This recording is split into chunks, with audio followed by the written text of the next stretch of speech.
timbokodo sele abafazi wathinta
Wathinta mama,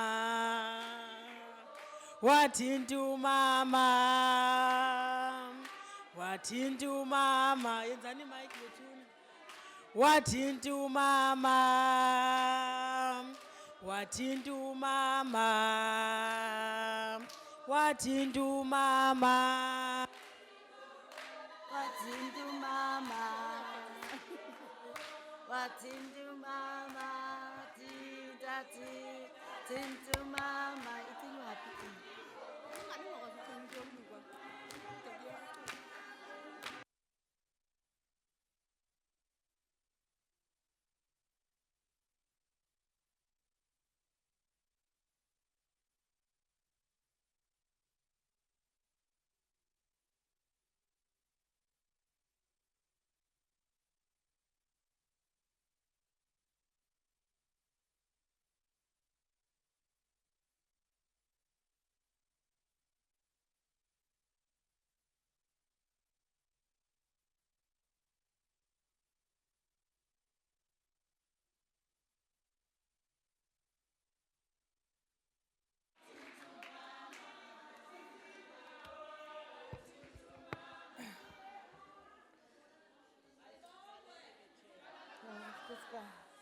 Malibongwe.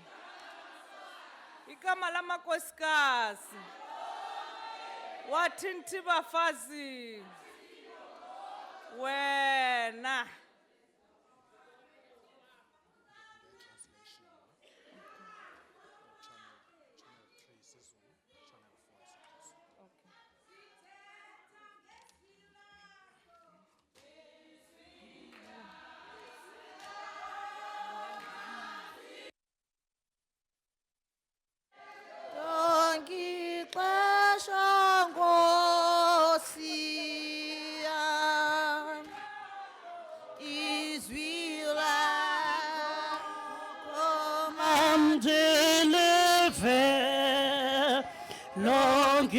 Ngixesha Nkosi kawuthethe ngezwi lakho izwi lakho mandilive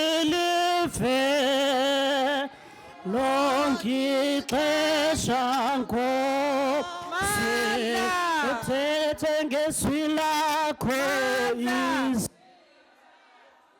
Amandla. awethu Malibongwe igama lamakosikazi malibongwe. Alibongwe. Honorable members, honorable councillors, leaders from various stakeholders present today, I'm going to direct this program. Libitso la ka ke nna Mmatshweni Rosina Semenya. Ke nna ke tla beng ke tsamaiša modiro ona.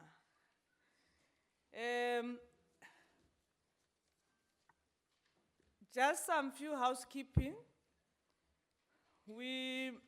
Yesterday we have arranged the translation for 2 indigenous languages, your Zulu and Xhosa.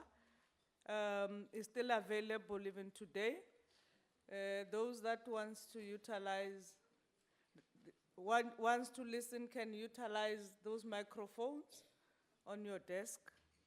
It's channel, uSizulu is channel 3, uXhosa is channel 4.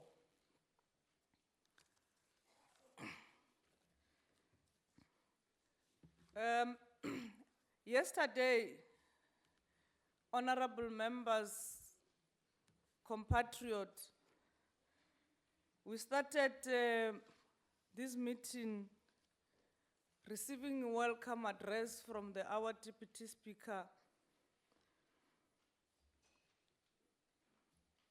and explain why this meeting was important for this parliament.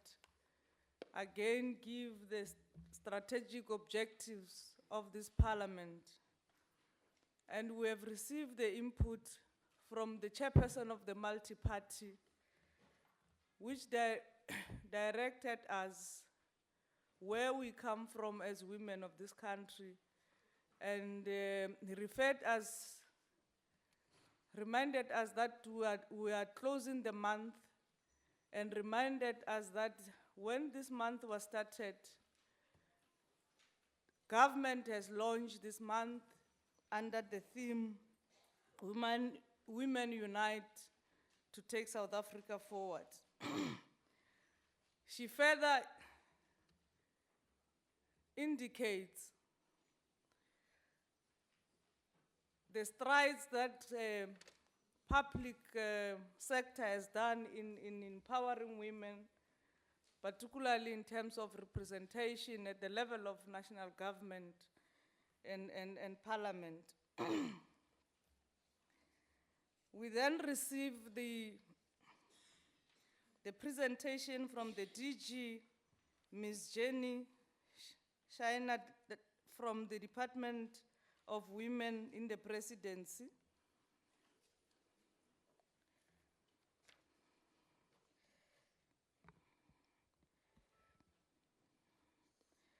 Which indicated that a gender-responsive budget should look at an appropriation of the combination of engendering of National Development Plan with gender-responsive budgeting,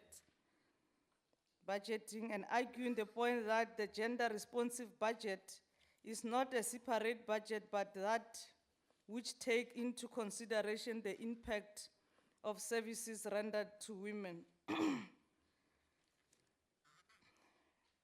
He further said happiness with the disaggregation of data to reflect the spatial differentiation, recap prioritization of program aimed at gender equality, which takes into account the needs of both men and women, the importance of ensuring that all government departments are on board in ensuring that their planning and implementation of budget is gender responsive, the significance of monitoring and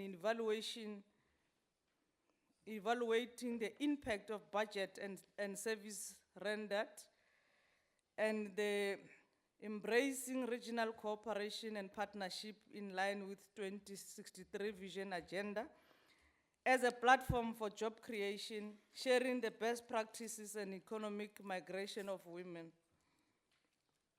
I must say that the presentation triggered a flurry of clarity-seeking questions and comments, so much that not all of them could be dealt with on the day due to the time constraint. It was then agreed that the delegates who could not raise their question and comment during the day day one proceedings should consider doing so to commissions. Oh my goodness.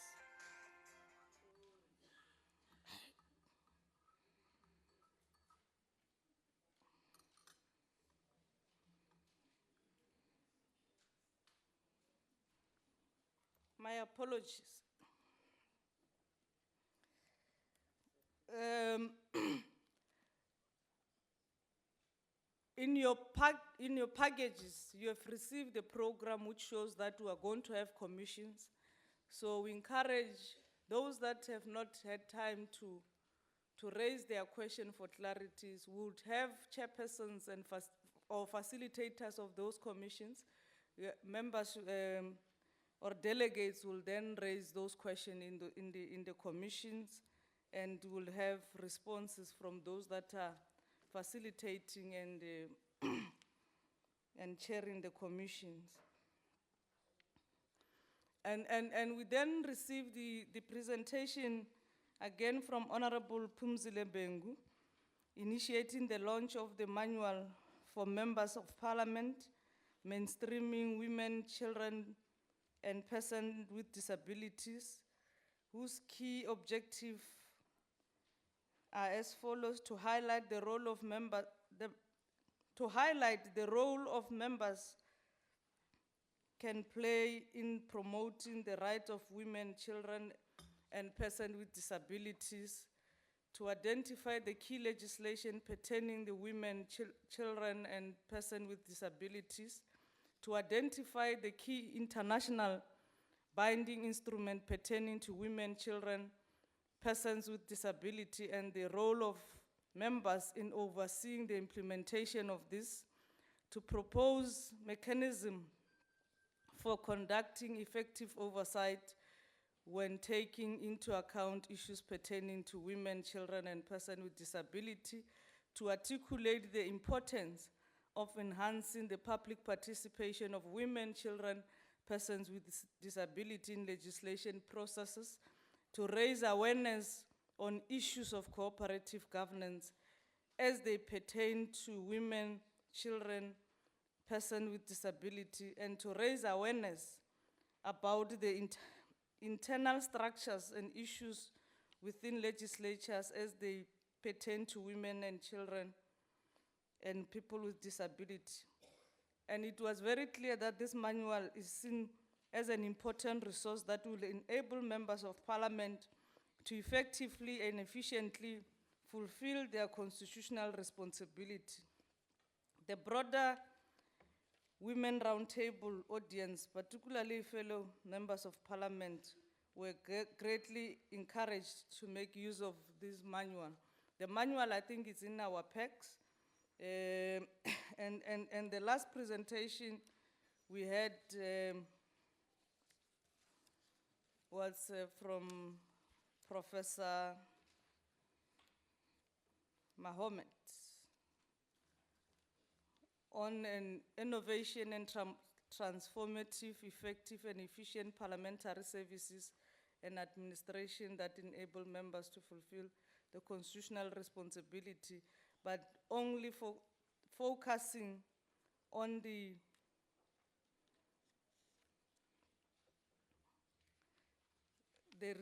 budget, the responsive budget again. One of the issues that he has raised was that the presentation covered the unpacking of gender responsive budgeting entails reference to gender responsive budget initiative globally, citing example of Australia, South Wales, United Kingdoms, and Canada. Gender budgeting analysis in South Africa, including the strengths and weaknesses, reference to oversight of role of parliament in gender budgeting, willingness and commitment by parliamentarian budget office to develop a gender-sensitive analysis that can assist in focusing and strengthening parliamentary oversight and scrutiny more generally. The presentation revealed amongst the following detail: poverty and gender closely linked with women being poorest and the gap is growing. Consideration of budget and gender should be done in a systematic way through the planning, programming and implementation. Budgeting should focus on efficiency and equity when dealing with women issues. There is a need to identify the needs and intervention towards women empowerment and track the impact of those intervention, audit impact. Without financial resources, policies aimed at gender equality are not effective.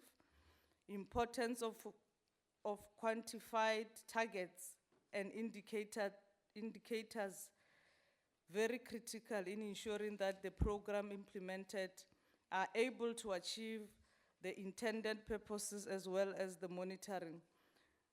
South Africa gender responsive budgeting was widely supported, and it strengthened the country's gender mainstreaming capacity within government, which also culminated to the establishment of the ministry responsible for women.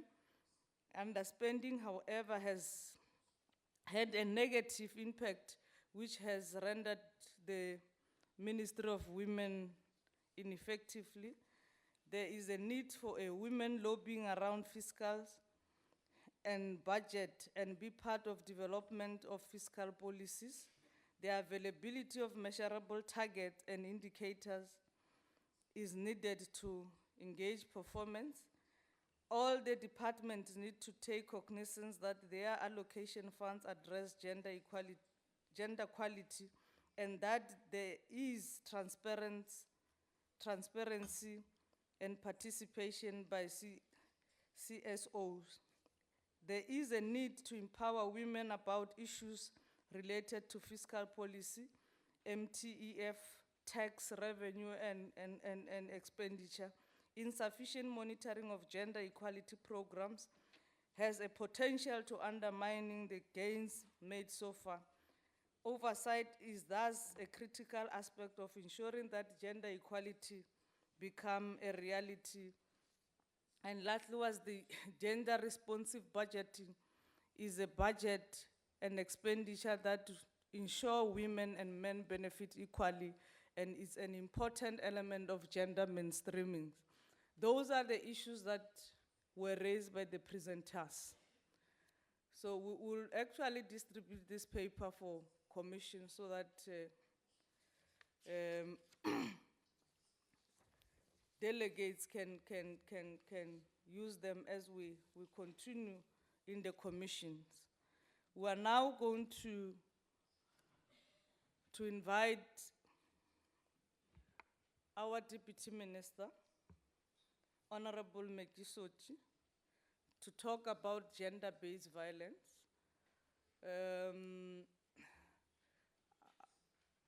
Minister, these are delegations from provinces, including members of legislatures, including ourselves from Parliament. You're welcome, Minister. Minister has been the Deputy Minister, the fourth Parliament. Even today is the Deputy Minister, Wamapoisa. Malibongwe. Minister. Thank you very much, Chairperson. Mandibulise ko mama bonke. Ha ke dumedise ho bomme kaofela. Chairperson, before I can start with our presentation, maybe I should also start by apologizing for yesterday. Yesterday, our story, you know,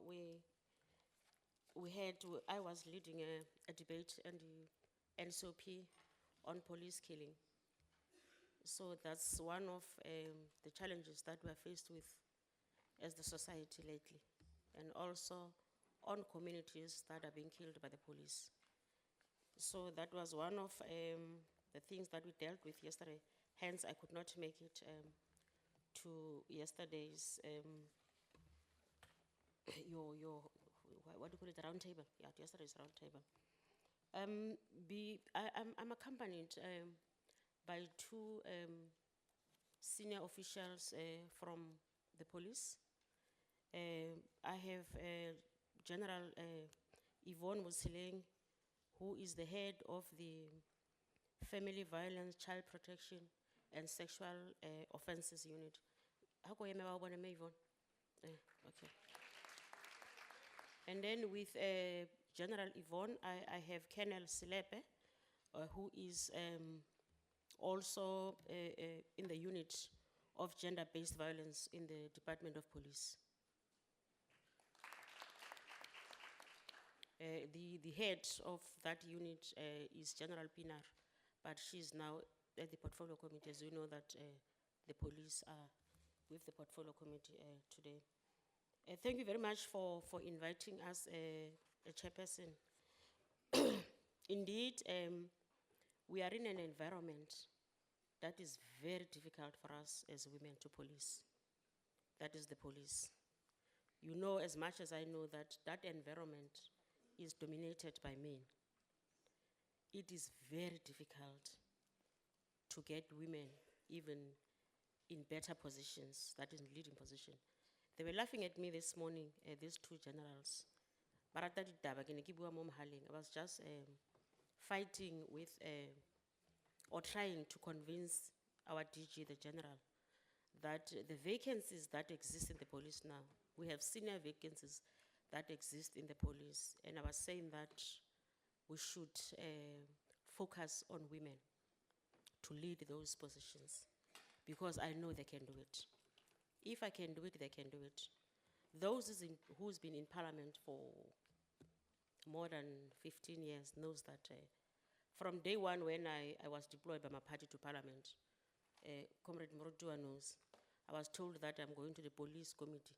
That the police, you must know that we still had that element of police is not a good thing. And I was told by my party that I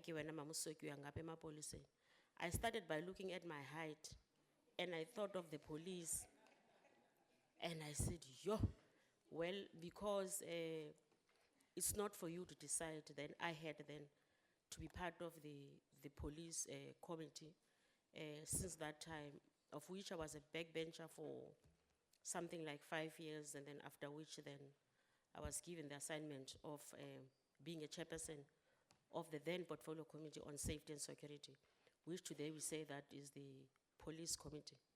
People would laugh to me when I say to them, laugh at me, chairperson, when I say to them, the only thing that I know in parliament and the only thing that I know I can excel is policing. Because you mention all the acts, you mention all the legislations and everything. I've been part of those legislations. But I never thought that it's so difficult when you have to implement them. We can do whatever we want to do here as members of parliament, come up with all these kind of legislations. But when you are outside parliament, into the department, and then you ask yourself, because you see now that it is difficult to implement.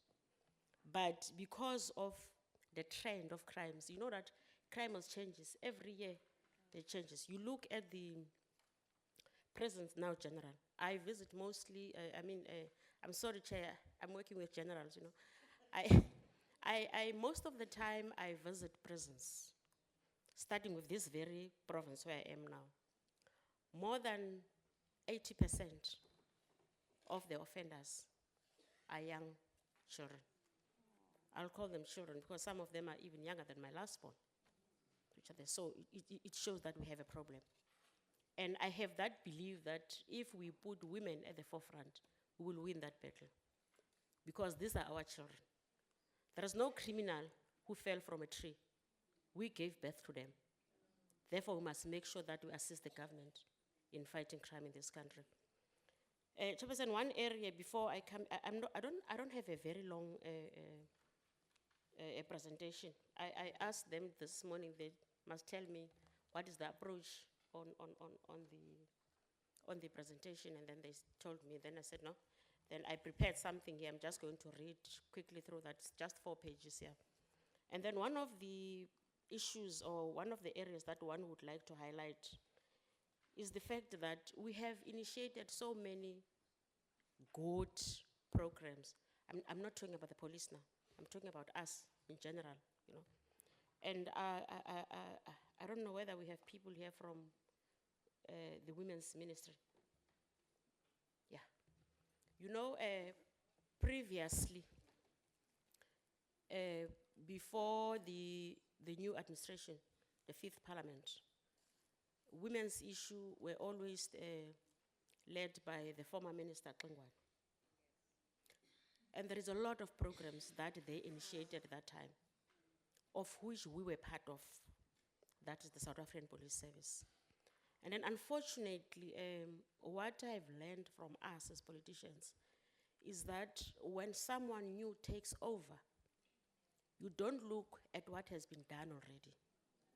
We always start afresh, you know, and which is not a good thing. Because I was thinking where I'm seated that we had so many proposals from those meetings that we used to attend that is convened by the former minister, Klingwana. I remember a comrade story. You'll remind me that there was a time where then all the departments were called under one roof, where we said that, and also the stakeholders, you know, everyone, all the interested parties were invited. We said, let us come with one unique a program, where the police don't have theirs, social development theirs, women's ministry theirs, health theirs, and also Department of Education. Let us have just one thing. I remember that we said, if we manage to have an awareness when we're preparing for the World Soccer Tournament, where we said every Friday we have Bafana Bafana t-shirts, why can't we do that with the violence against women and children? Because as we speak now, the number of children that are being raped, the number of children that are being brutally killed, in some instances by their own families, is just getting out of hand. The number of the older persons that are being raped by their own families, sons and grandsons, is just getting out of hand. So I think it's time that we should stand up as women, because all these people that I'm mentioning, women, children, gogos and everyone, we gave birth to them as women. The pain will be felt by us. Therefore, it's very important that we unite and make sure that we fight this kind of illness. It's an illness because there is no way that people can do what they are doing now. Just to inform you, during this August month activity, we had activities almost in all the provinces as the Department of Police. We have a network of women in our department. We call it South African Police Service Women's Network. So it works with NGOs, and everyone who wants to work with them is always accommodated. And then we had programs in all the provinces, and then I was fortunate then to be part of their last program in the Eastern Cape, Queenstown. They took me to a house where I met a 90-year-old who was raped by her grandson. You know, when I had to enter that house, chairperson, ndabalekelwa ngumzimba when I looked at the older person. Because she's old, she's frail. You know, when she sees police alingena lenxibe uniform, and then I could see then she started relaxing, you see? And then what was good about the whole thing is the fact that that grandson of his is serving life sentence because of that girl in a brown jacket and the team of investigators that she's leading. And then they took me to a second house where a woman younger than myself, who is 54, so it showed you that I'm old, who is 54, raped by her own son. own son, the son that she carried for 9 months, the son that she did not sleep during the night because ungane mayikhala na ukhala naye mawungekho ncedo, the very same son. When I looked at the traumatic situation that the woman was under, I said to myself, I'm sure if God had made it that when you are pregnant, you could see ukuthi ndinesigebenga la. Most of them, is about abort. I'm telling you. Because when I look at this woman, I had at that moment to organize social workers to come and counsel her. Although the police did counsel her time and time again, but I discovered that it was a very traumatic situation that she was faced with. We brought them some food, meat, grocery, we sang with them, we had our chaplains to come and pray with them. We were trying just to ease the pain during this Women's Month. So those are some of the challenges that these police officers got themselves under. That's why then we have a unit that we have established in the police, which is the Employee Health and Wellness Unit, where before these policemen and women go to such incident, we start by counseling them, preparing them for such incident. When I was looking at the statistics, Chairperson, I discovered that in this unit we have more men than women. And then when I tried to ask them, why do you have more men than women? And then I was told that women says they prefer not to be part of that because it's too painful for them to investigate some such cases. And some were saying that unless Deputy Minister will say that you will take our firearms away when we go to this incident, because we won't be able to stand for it. So only men then we are using most of the time because they're the ones that applies for that. Chairperson, we had an IMC, Interministerial Committee, that was established by the President late last term, I think at the end of last term, led by the Department of Social Development, where then the CSIR and some other stakeholders were commissioned to come up with a research. Good, in this, the mandate that they got was that they must find out why is crime so violent? Why is crime so violent, especially when it comes to women and children? Because of the fact that if you stop your car at a robot, and then these criminals would come, they want your car, but they will kill you instead of taking the car. You see? If they get into your house, they want your TV, because we know that they want the flat screen TVs. If there's anyway, let us go and go to the pawn shops and get the old style TVs. They're not interested in those old heavy ones. They want these flat screen ones. And then they get into your house, take the TVs, take the micro oven. Instead of just living with those objects, they kill you. And if you're a woman, they rape you. After raping you, they kill you. And then we said they must go, and the president said they must go and come up with a research of what makes it so violent. I'm not going to discuss the findings and the outcome of that commission, because I thought that after the last elections, we'll continue discussing those findings of the CSR.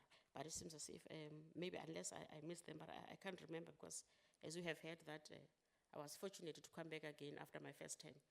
I would have known, yeah. And then secondly, there is a commission that all of us know that it has also been established by the presidency, the Gender-Based Violent Commission, that was chaired by former Minister Lulu Kingwana, which was then in the office of the then Deputy President Kgalema Motlanthe, which, if I remember very well, Sister Andy, we launched it in the Northwest. When we launched it, yeah.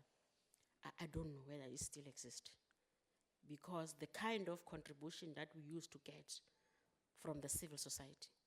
I'm telling you, would have been very far now if we stick on those. So this is just, Chairperson, some of the things that I needed to highlight so that after this roundtable of us, we focus on these things. It does not end here in the old assembly. We make sure that ukuthi siyaqhubeka, siyaphambili. As I have said that, Chair, I'm going to focus within the environment that we are operating under, that is South African Police Service, because that's where then one has got a knowledge on how we are dealing with issues of gender-based violence. We know that the South African Police Service is celebrating 20 years of its existence in the democratic South Africa. You know, before 1994, we had more than 11 forces.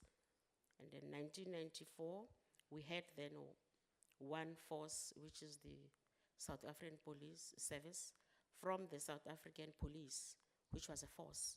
And this is a service that we have now. And then it was established in 1995. Hence, we say this is our 20th year of existence.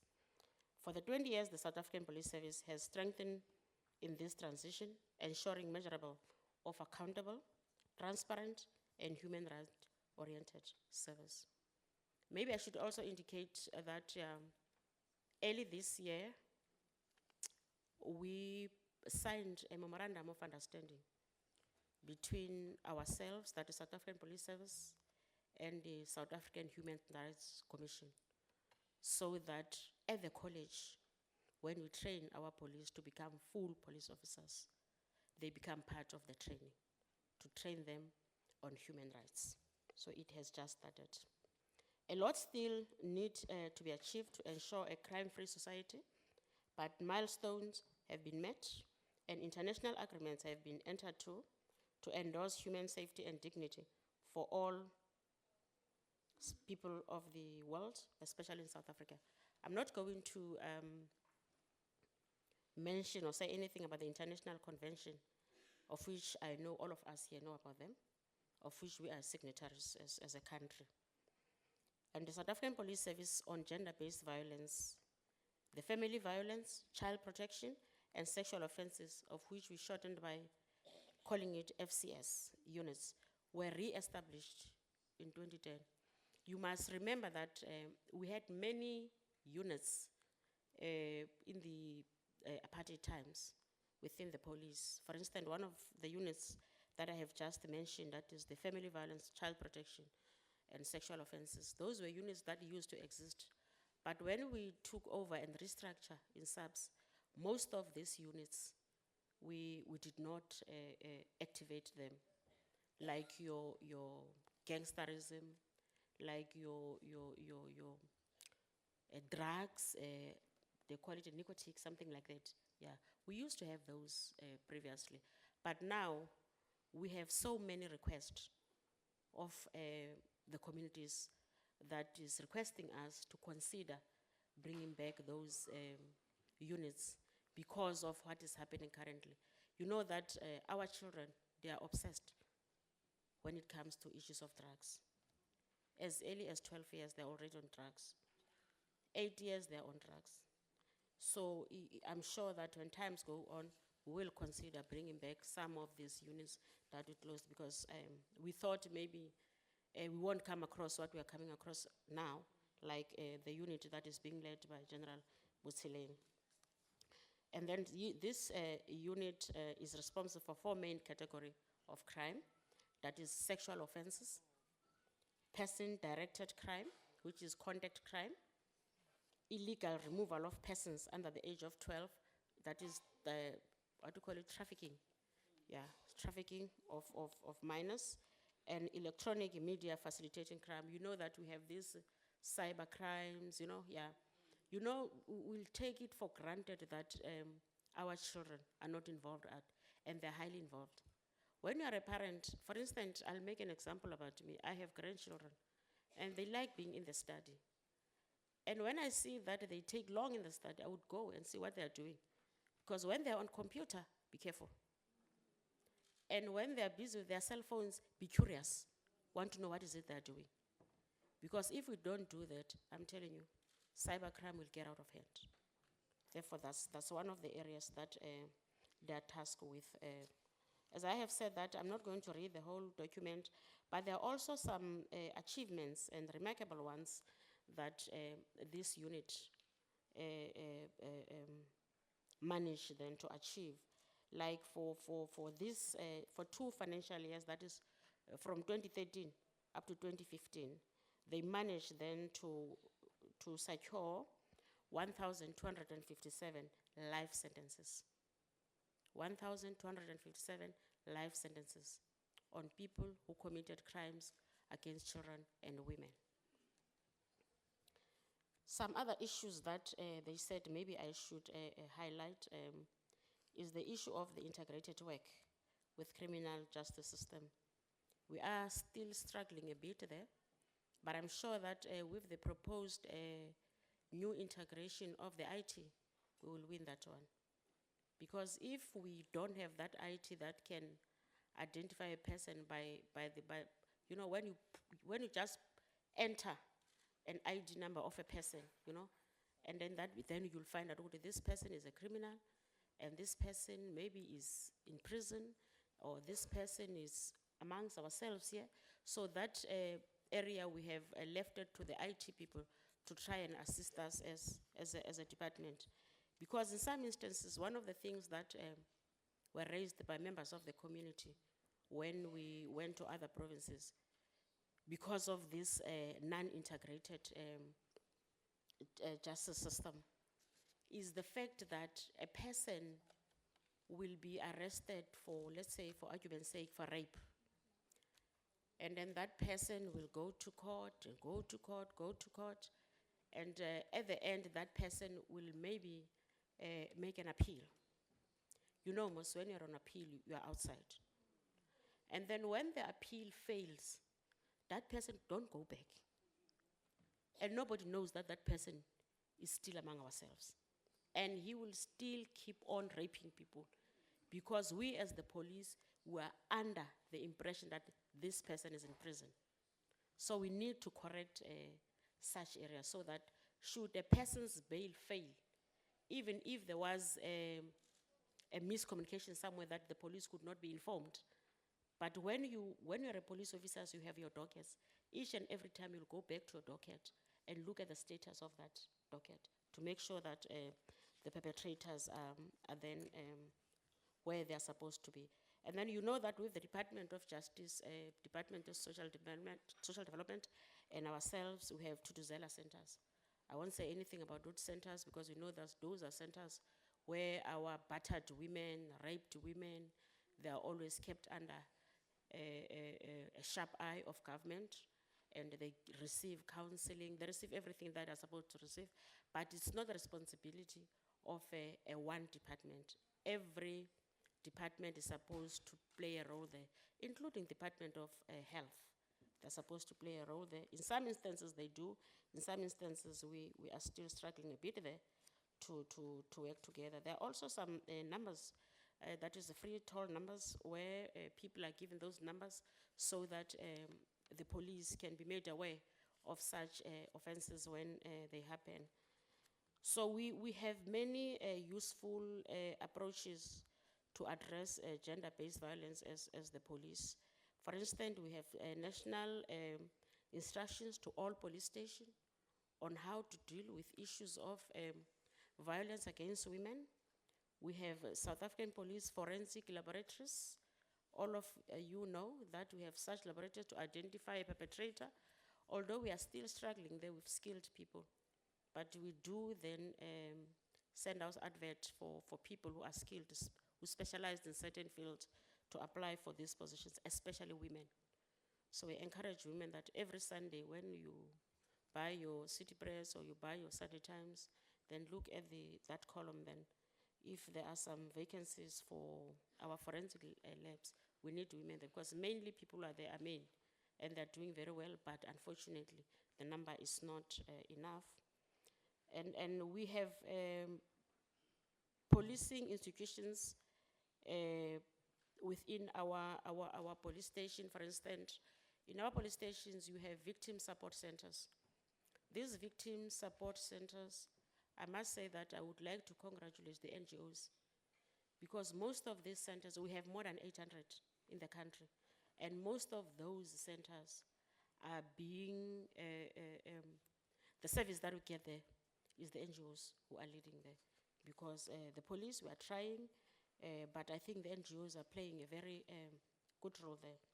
And then, of course, of all the things that I mentioned, there are some challenges that we must acknowledge as the police. Because I know that some people say that, "Yeah, but u-DM uthethe ngathi into zabo zintle zonke." No, they're not. When it comes to this kind of crime, there is a lot of challenges that we are faced with.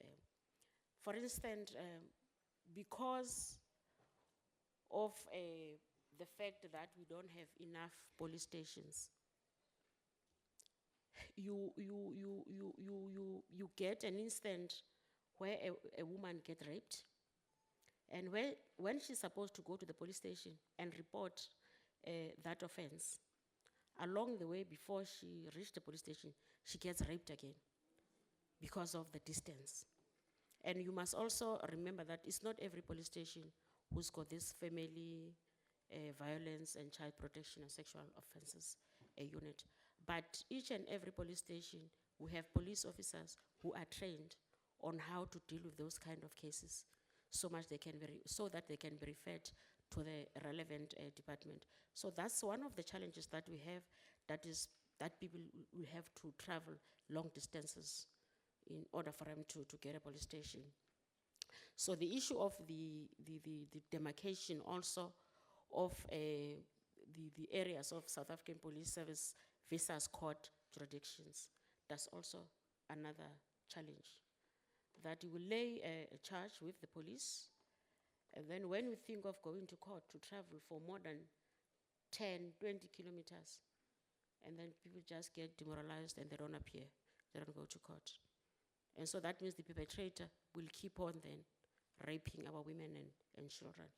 So that part is a part that needs government as a whole, not only the police, because we are not responsible for building the courts, we are not even responsible for building the police stations, but we can identify where we need a police station.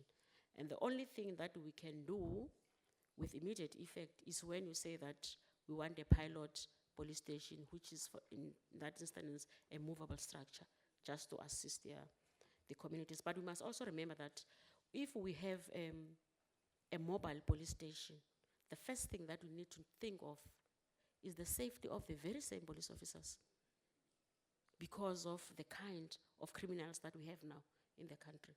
So we always speak with the community and say that if we send you a mobile police station, please try your best to protect the police who are giving these services against the perpetrators, because they live within ourselves. And then some of the areas, Chair, where we have a problem is when some cases are withdrawn because of complaints, and victims still maintain social and cultural and religious practices. That if we are raped by an uncle, if you are raped by your mkhulu, your father, kodwa hayi into yalapha endlini leyo, this thing is supposed to stay here. You can't take this thing emapoliseni lihlazo. Hotu ke ntho e mpe re tshola ka mathe empa ngwana a ko se emapoliseni dula ka yona ka tlong ka mona. We are not going to tolerate that. If we discover that there is something like that happening, would plead with the neighbors to be curious. Because you can see the signs of a child who's not well. We even went to schools. We have programs and protocol that we have signed between ourselves at the Department of Basic Education 2 years ago or 3 years ago, where then now and then, we will then go to these schools because we are busy establishing safety, what do you call it? School safety programs. That is where we have committees. And then we said, when a teacher sees that umntwana akakho normal kahle, you must alert the parents, or you must alert the committee. Because some instance, the mother would know that lo mntwana uyaxhaphazwa apha endlini, but she will keep quiet. Because she will say that if I say this and then utata kaSithembiso uyabanja, what will we eat? Because he's the breadwinner. That thing is, I mean, what kind of nation are we going to build if we do that? Therefore, those are some of the challenges that we are faced with, because if a person says that I'm withdrawing this case, and that person refused to go to court, it means that that case will be withdrawn from the courts. Yeah, so those are some of the areas that we think that we need to highlight here so that we can help each other as women. And then the last thing, Chairperson, that is also a challenge, the issue of attacks perpetrated against the LGBTI persons. I remember, Sis Thandi, I was with you in New York 3 years ago when this was highlighted in the UN Women's Conference, where they said that Africa, we are the ones that is faced with this challenge. And when we went there, indeed South Africa was #1 when it comes to this, because it was the times when lesbian people were killed brutally. The reason was just for them to have that kind of life that they were living. So it's you know, it came at a time, that conference, when I thought I would land in a mental institution, because of the fact that here in Cape Town, there was a lady, Unontsikelelo, who vanished for more than a year, who was a lesbian. And then the police took a year to look for Nontsikelelo, and they couldn't get her. And then it happened that during that time when they were looking for Nontsikelelo, they were getting out the next year, and children were saying then to the police, "Pa eyadini kaMamqwathi, there is a dustbin which has got a big stone on it. And we see that there are flies there." And then they said that this smell is just unbearable. And then the police decided then to go, and then the gates were locked and everything. Then they decided then to break the gates and got inside there. And then when they opened this dustbin, those were Nontsikelo's remains. That meant that dustbin has been there for more than a year with Nontsikelelo inside. You see? And then you can imagine myself being a member of parliament who's not even trained on how to deal with such things. But I was forced to go and have a look at those bones, on those remains. That is the kind of crime that then made it in the world that we were #1 when it comes to the LGBTI offenses. And then we then made a presentation there, and then also the programs that we had in place, and then we were very respected because of the approach that we took as a country. And then the last one, Chairperson, is the issue of, I'm happy that we have members of parliament here. You know, when we decided on legislations that we passed in parliament, each and every legislation, when there is no compliance, the people who get involved are the police. Let alone those legislation that had to do with the sector. You get a legislation like the Domestic Violence Act, which was an act that was dealt with by the by the Portfolio Committee on Justice then. Where then, when I joined parliament, I discovered that the police were left out. And then we made sure that we asked for submission from the police. And then when times goes on, Mam's story, we discovered that it was not easy for the police to police that piece of legislation, because the kind of crimes that are happening there, they are kind behind closed doors, in the bedrooms. And you can't have a police in each and everybody's bedroom, you see? So it became very difficult, I must say that. When I was a chair, I was saying to them, niza implement I remember very well, I said to them, you'll implement it. But when I got inside, I discovered that no, they can't implement it. You see? So there are some of the areas that we need to amend as Parliament. If it means making research, it means going to other countries, learn from them on how they deal with domestic violence, let that happen then.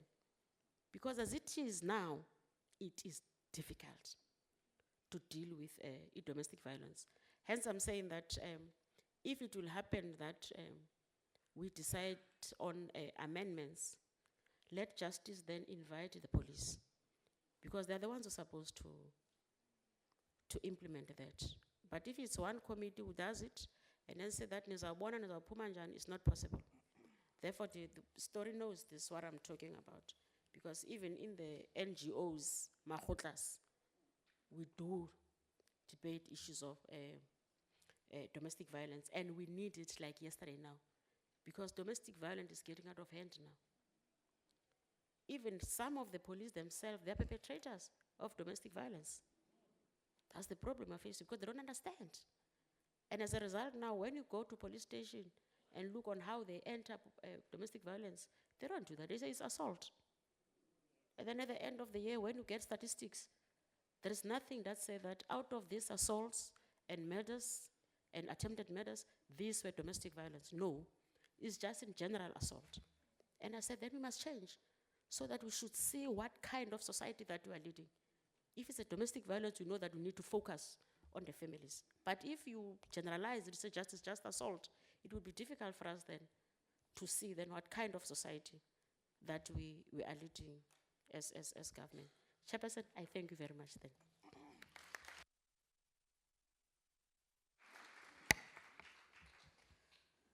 Inkosi, Deputy Minister. Honorable members and delegates, we are now going to allow members to ask questions for clarity.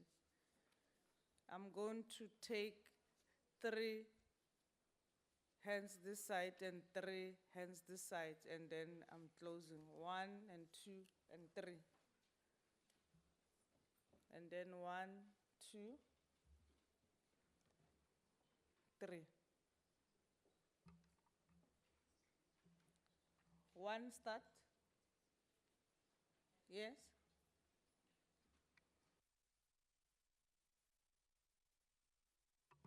Okay. Good morning, Deputy Minister. My name is Dorothea Gaupi.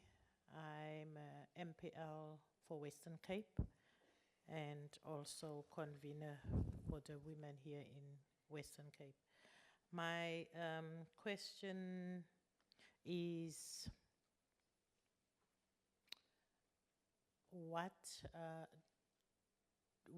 do we do in terms of, we had a case on the 7th of August where a disabled lady or disabled child, she can't speak, she used sign language, was raped, and in front of her, her boyfriend was killed. And we asked the police to take her to a place of safety because she did identify the penetrator. And we were scared that she could be killed because they thought, being disabled, she won't be able to tell who it was, but she did. And the police told us that she is a witness and also a victim. And what is the branch role in terms of seeing that, did they take her to a correct place, because even this place of safeties are not safe. Is there a way that we can get information or find out, is she safe, protected in the place where she's been taken? Because I have involved the branch, the Women's League branch, because they have taken that up. My second one is, about police stations. What is our role? When we were doing an oversight visit, we went to Grabouw and find out that the Grabouw has less police than the Caledon, because Caledon, being a white area, has more police and more vans, while Grabouw has less police, and Grabouw is the one that has got most crime and murders and all of those. And they even told us that they can't put a satellite a police station because they are short of staff in the area that needs a satellite police station.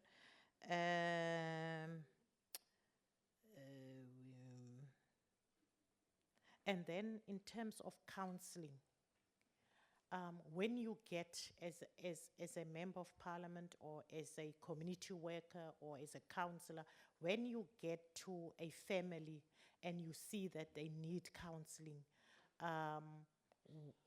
how can we contact who to see that those people get counseling? Because I once struggled in Philippi where the 3 families were killed sitting outside, and that family needed some counseling, and it took very long to give them counseling. Yeah, I think it was during a time when one person died and they were busy in a memorial service, and the men were sitting outside, and there comes people and killing them, all 3 outside, being family members. And there was an urgent need to give that family some counseling, and I didn't know which correct doors to go and knock, and even empowering the people of the area how to go about when things like that happen. Thank you. Thank you, Chair. Chair, my name is Gladys Oliphant. I come from the Northern Cape Provincial Legislature. My question to the Minister. Minister, I want to understand, is the police station, certain police stations must have a trauma room, or some must not have? Because I'm talking to the issue of most, when you go around, you look for a trauma room, and then you see other police stations that does not make room for trauma rooms. It's only those police stations who are in the urban areas where you find. This, and another one is DR.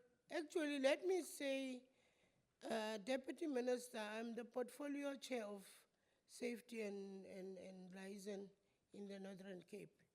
So when I do my oversight, I do it thoroughly.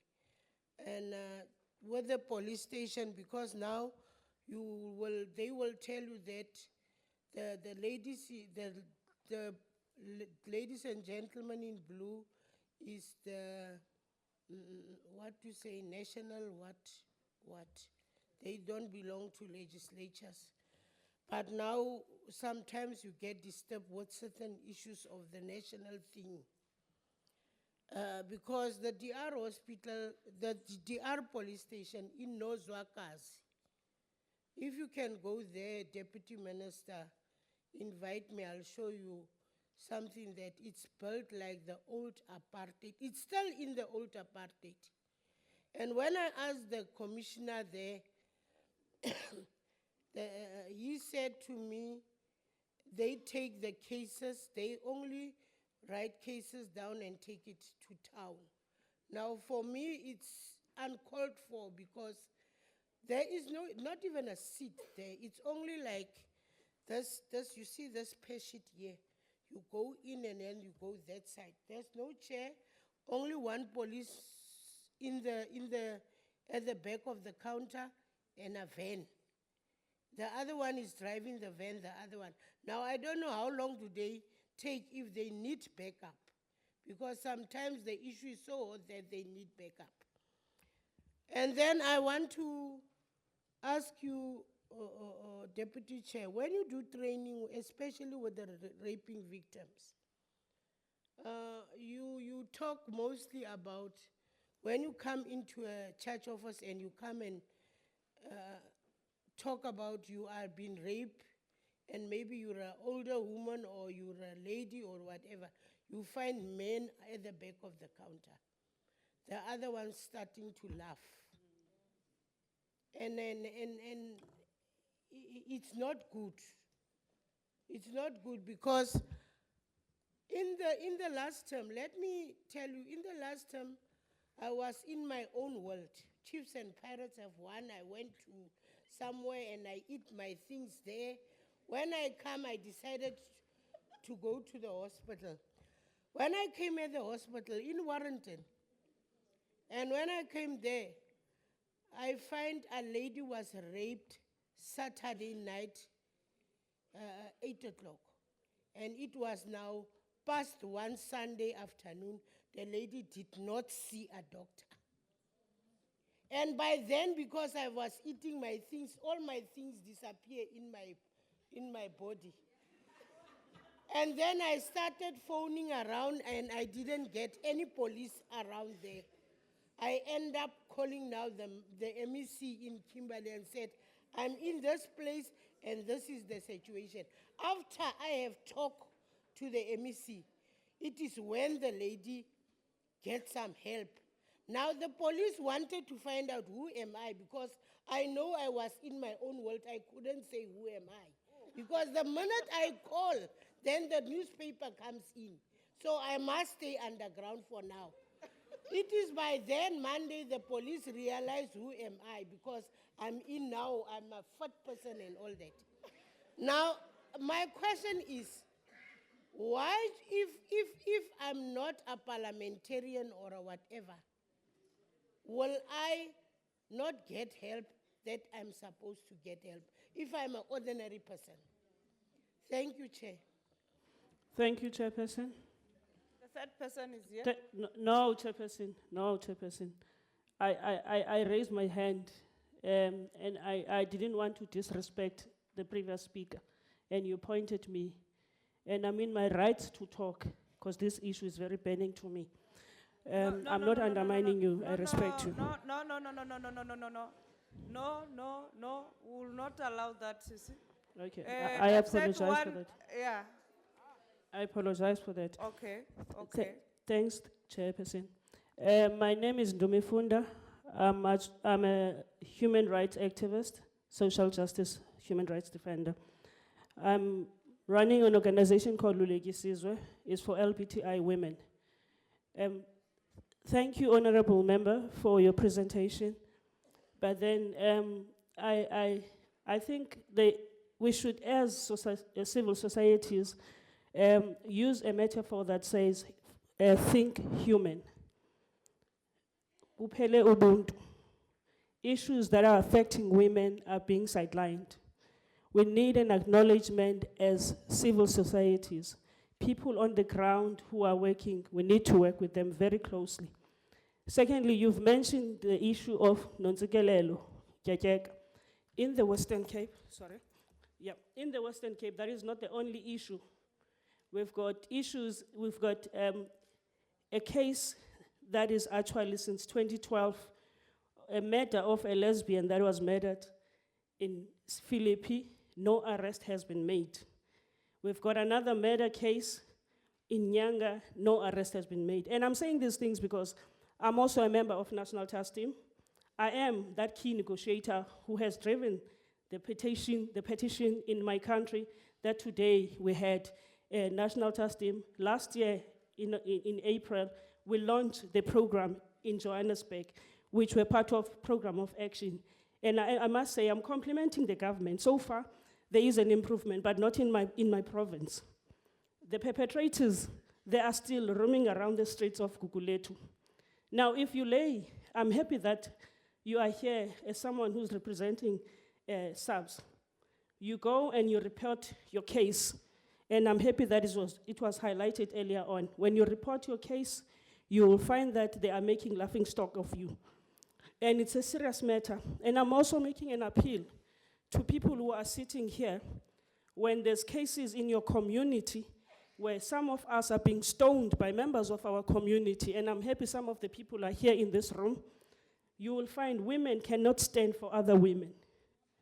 And it saddens me to see people who understand the struggle of the women.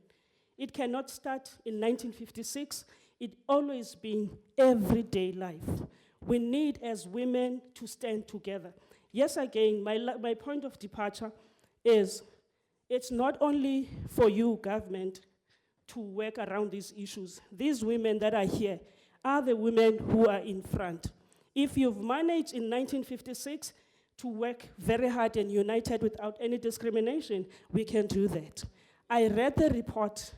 Within the report, you highlighted the issue of gender by GBV. When we talk of GBV, we are not separating when one strip off your dignity because of your sexual preference. We are not separating young children because we need to stand together. I think what is important is people mustn't be scared to report cases. I'm making an appeal to people. We need to stand together.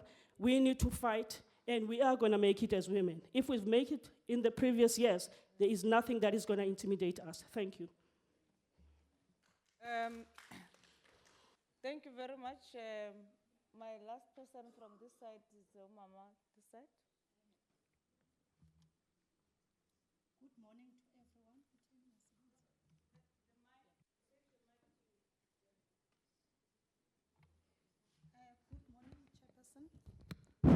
Good morning, Chairperson. Good morning, Chairperson. Good morning to Mama Sotyu.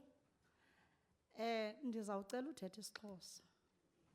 Igama lam ndinguMacy Makuwa Mpokane. Ndisuke eDanoni. Ndililungu le-ANC Women's League. Umntu ke uzayicinga uba iDanoni indawo enjani. Sihlala kwi-informal settlements. Ndililungu likaSanko, area and street committees. Akukho apho ndingekhoyo, ndineekhephe ezinintsi. Ndiyakhuthaza koomama uba ingasi ke singoomama singathwala ezi gaps ngokwethu ukuze sikwazi ukulwa nobundlobongela. Mama uSotyu, singabahlali baseDanoni. Ndizazibiza as ordinary citizen. Andifuni nozipha igama eliphezulu. Kwindawo esihlala kuyo mama, kubuhlungu kakhulu. Kureyitshwa abantwana day and night. Akhona amapolisa, yes. Asinayo police station. Yindawo ene-influx enkulu ye-foreigners. Yindawo enabantu abaninji abasuke Eastern Cape. Zintlanga ngeentlanga. Indawo yethu mama igcwele kakhulu. Eyona nto ingamandla ke endiza kuyo. Sinomama abareyitshwa every day. Sinomama aba-abuzwa every day.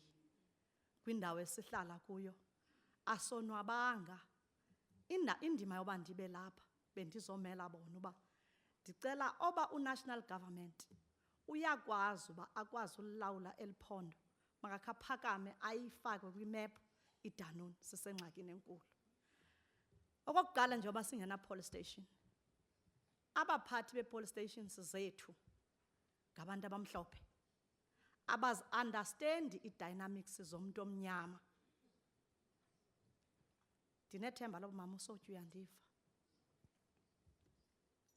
Okulandelayo, sinabantwana ezikolweni.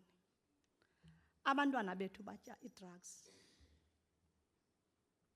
I-drugs ziyabagqiba abantwana bethu abangamantombazana. Basebancinci, I doubt mna oba ukhona umama othi ndizamendisa umntana wam kwi-area endisuka kuyo. Right. Yindawo enezidakamizwa kakhulu. Eyona nto iplea endizoyenza apha eParliament. Sinomama abazi-widow eDanoni. ngenxa ka-N7 abayeni babo bayatshayiswa zimoto because kuyaselwa kakhulu kulaa ndawo. Andizange zohlaza indawo yam but ndikhuphela imbilini yam intlungu yethu njengomama. Abahlolokazi esinabo bangapha kweqondo. Usizi lethu uncedo asilifumani, asinayo neoffice ekuthiwayo kwa-social development esondelayo ebantwini oba xa sisithi ngoku kwenzeka into kule ndawo babaleke basabele. Ndinethemba loba ukhona umntu wakwa-social development olapho ndivayo oba sicela abaphakame bethuna indawo yethu igcwele kakhulu. Mama uSotshu kwicala le-police station, ndiyakubongoza mama, ndicela udibane notata uDan Plato ebesenzele uWomen's Day. Ndingumntu onjena ke andizanga kutyeni, ndizele ufuna ulungisa ukuhlala kubekho ii-services. Yes, iwadi ye-ANC but kunzima. Siyazama siyoyisakala. Ucounselor wethu is a very active councillor but kuba sikhokhelwe ngabantu abasikhokheleyo kule province. Ndizayimisa futhi loo nto andiyoyiki. Ndiyacela mama uSotyu uba uzusondele kwi-area yethu because i-police station yeyona nto siyinidayo ngamandla ukuze oomama bethu bakwazi usinda. Ndiyabulela. Thank you very much. We are going to allow the minister to respond to the questions, and then we'll come this side. My 3 names. Don't raise if you have not, I've not pointed you. I know those that have pointed them.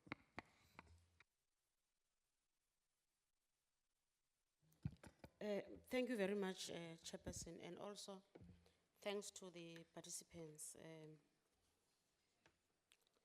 I will attempt to respond to all questions, and others I will give information that will be very useful. And there's only one question that I will refer to General Butsileng, the one of the counseling that Sister Dorothy, you spoke about for traumatized families. I know we do have those programs, but I want General Butsileng that to deal with those. And then the question that you pose on the is it a disabled person? Yeah, who saw crime happening in front? Is it a her? Is it a she or a he? A she? Yeah, a she. And you said that she's being classified as a witness and a victim. Yeah. Each and every case has got a specific person who's dealing with that specific case in a form of an investigator. And then when they decide on a person of that nature, ukuthi, what is it that they needed to do to protect him or her, especially when he or she is a witness, as you have alluded to. Unfortunately, when we took a person in as a state witness to the protection safe houses, only the family must know about the whereabouts of that person, because of the fact that we took him or her from the community so that she don't get harassed, so that she can give information to the police willingly. And when it comes to issue, she can't talk or she can't say and all those things, we do have departments that we're working with where we get translators, not like Janjiluaka president, not that one, you know, where we get translators that will be able to stand in court and translate the correct thing. So if the family doesn't know ukuthi ukuphi, they need to know ukuthi ukuphi. But it's a confidential area, that one. That information can't be released to any other person. Because should something happen with that person, we are in trouble. As I speak now, I have a case of a person who was taken into the witness protection house, and I don't know how did the information get to the perpetrators. And then a day before he was supposed to appear in court, he was found dead. You see? So that area is a very sensitive area, but we do give to the family because I'm sure that the family do care about their person. They won't tell any other person where that person is. And then on the issue of the lack of police, Egrabo, it's a very serious challenge, that one. Last week Thursday, I was in Nyanga police station. It happened that near the police station, we had a cluster in Bizo. And then I could not get a restroom near there. And then I said, let me just get to the police station and ask for a restroom. When I get into Nyanga police station, there was a queue to the counter. The queue started from outside. And there were pregnant women who were seated on the floor. And I just interacted with them. How long have you waiting here? This and this and that. And then when I went to the counter, then Masama police anjana. If you leave the police, you know them. My picture is just on the wall. But the way he looked at me, he was just trying to understand, where did I see this face? You understand? And he wrote, he looked at me. This man was like, where did I see this face? And at the end I said, Budi, that police, na babantu baleli, apa kwenzeka ntoni apa? Akazi noma makati mama, makati sisi, or makati ingqondisa kwasike kwangena omnye and lo mnye xa ngena wangena sesithi salute yakungona lo wajonga edongeni. You see? Sometimes it has to do with the attitude. Some of these things, it had to do with attitude. But when I engaged the police, Sister Dorothy, at the counter, I discovered that Inyanga, I now am a police. You see? And it's not out of their own making. I also discovered that no wonder that in our crime stats in the country, when it comes to murders, Nyanga is number 1 in the country. So you can imagine then having an area which is number 1 when it comes to that kind of crime and any other crime that I can't think of, but it's contact crimes. Because murder is a contact crime, because you can't kill a person who may lie empire. You must make contact with that person in order for you to kill that person. So ndafumana isintoba, we need to intervene as national and make sure that Siniki Nyanga is service abayidivezayo.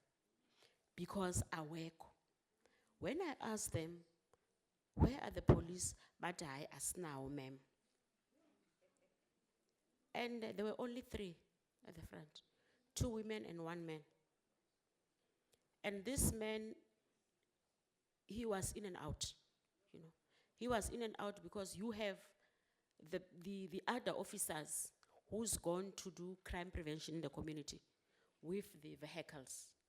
Now, if they need something, they will always call the police station. And this man must leave everything here and respond to those officers. And then I said to myself, this is my project. And I have started working on that project. If it needs be, we'll have to even take the police that are guarding these government institutions, your parliament, not parliament, your houses, members of parliament, legislatures and all these others, and see whether we can take the reservists that we don't use now because of certain challenges. We take them, we train them, they became government guards, and then they guard into Esfananoma, Acacia Park, Pelican Park, and all those. And then we take the actual police, abavula igate, beyivala, bevula igate, beyivala. instead of going and fight crime out there. And so those are some of the proposals that we have, that in order for us to be able, especially the Western Cape, because what also we discovered, I visited Milnerton and Rondebosch. I discovered that the comfort that they're after is just unbelievable. There's no stress, there's nothing there, but you have a huge number of police officers. Therefore, we need to intervene and assist the province on how to allocate the resources, be it human, be it vehicles and everything. We need to assist in that regard. Is indeed Mamu Oliphant, police stations, we in the country as we speak, we have 1,138 police stations. Of those 1,138, only 802 has got a victim support centers. I'm sure it's the one we refer to as trauma centers. We have only 802. And most of those police stations who does not have these trauma centers are the old police stations. The newly built one, we do have trauma centers. But still those, we gave then the provinces in a form of a provincial commissioner to identify a police station that he or she thinks that we need to have a trauma center, because they are being led by the trend of crime in a specific area. And then by so doing then, we have our own people that we are working with, you know, the service providers to SAPS, that say that, SAPS, what is it that we can do for you? And then we say that, man, can you try and get us a mobile unit that is to be used as a trauma center, whilst we're in the process then of trying to build a trauma center. Again, I will say the same, Mamu Oliphant, with regard to attitude. Most of the things that we're talking about here that are happening in the police, they're not supposed to happen. But because the seventh and Anabantula, we will get such attitude from some of them. But we acknowledge that, and ndicela undi-invite ubhalele phaa kuthi uthi ucela siyobona uNonzwakazi eDR, and then I will go. Ndiyobona kwaNonzwakazi uba kwenzeka ntoni kulaa police station yaseDR, so that we can assist the police. Because in some instances, it's not out of their own making. It's the way the system is, you see? So we need to attend then to those. Also, in order for us to be able to revamp or to build a police station, as kwazi sivele nje soyibuilda, we must get a list from provinces, that provincial offices of the police, that national, we need a police station kwaNonzwakazi. And then what happens, because singabantu, they will send you a list of police stations that they need. And then we say to them, zibeke according to their priorities. Uzawubeka uNonzwakazi phaa as a priority. This commissioner uzawuphuma emva ko-6 months, kungenomtsha. Lo mtsha athi asuka uNonzwakazi ayo priority kum, thathe le afake yakhe naye phaa. You can imagine now what is happening. And people keep on complaining. Hence we say that we are going to be involved in those decisions. When a former, let's say, Commissioner wako sanda wamba izolo, uBason. Bason is gone, is now Shipuri. Let's say uBason une priority yakhe ayenzileyo, that the station Nonzwakazi is my priority. And then comes the new one and said that Nonzwakazi is not my priority. My priority is Colesbeck. I'm just making an example. And then we have a problem. And then we said, if we have a list as national that says Nonzwakazi is a priority, we are not going to accept changes from the person who takes over from the new provincial commissioner. So I really would like to visit uNonzwakazi, sibone ukuthi kwenzeka ntoni naphaya. And then with regard to e-privacy, for people who, or for women actually, who are coming to lay complaints where there is no privacy, we say that almost every day. that the station commander must make it his or her business to make sure that this woman don't get traumatized at the police station after being traumatized from where she comes from. Must make sure that even if it means going and sit in the office of the station commander and give statement there, because there's no other space, then it must be done so. We can't. And secondly, I'm astonished to hear that at the police station there is no woman who handles rape cases. By law, each and every police station is supposed to have a woman, even if it's one woman. Because you're raped by a man, you understand? He won't understand the pain that we're under. The person who understands your pain is the woman. And no police officer is supposed to laugh at you when you go and complain about sexual offenses. Like men, there are some other men who are being abused by women. And when they go to police stations, the police laugh at him. I am start the case up. And what's happened? This man kills that woman. Then those are some of the things that we are trying to address in police. It's not accepted that there can't be a woman, a police station to assist victims of sexual crimes. It goes back again to Indabaye attitude. Goes back to Indabaye attitudes. On this,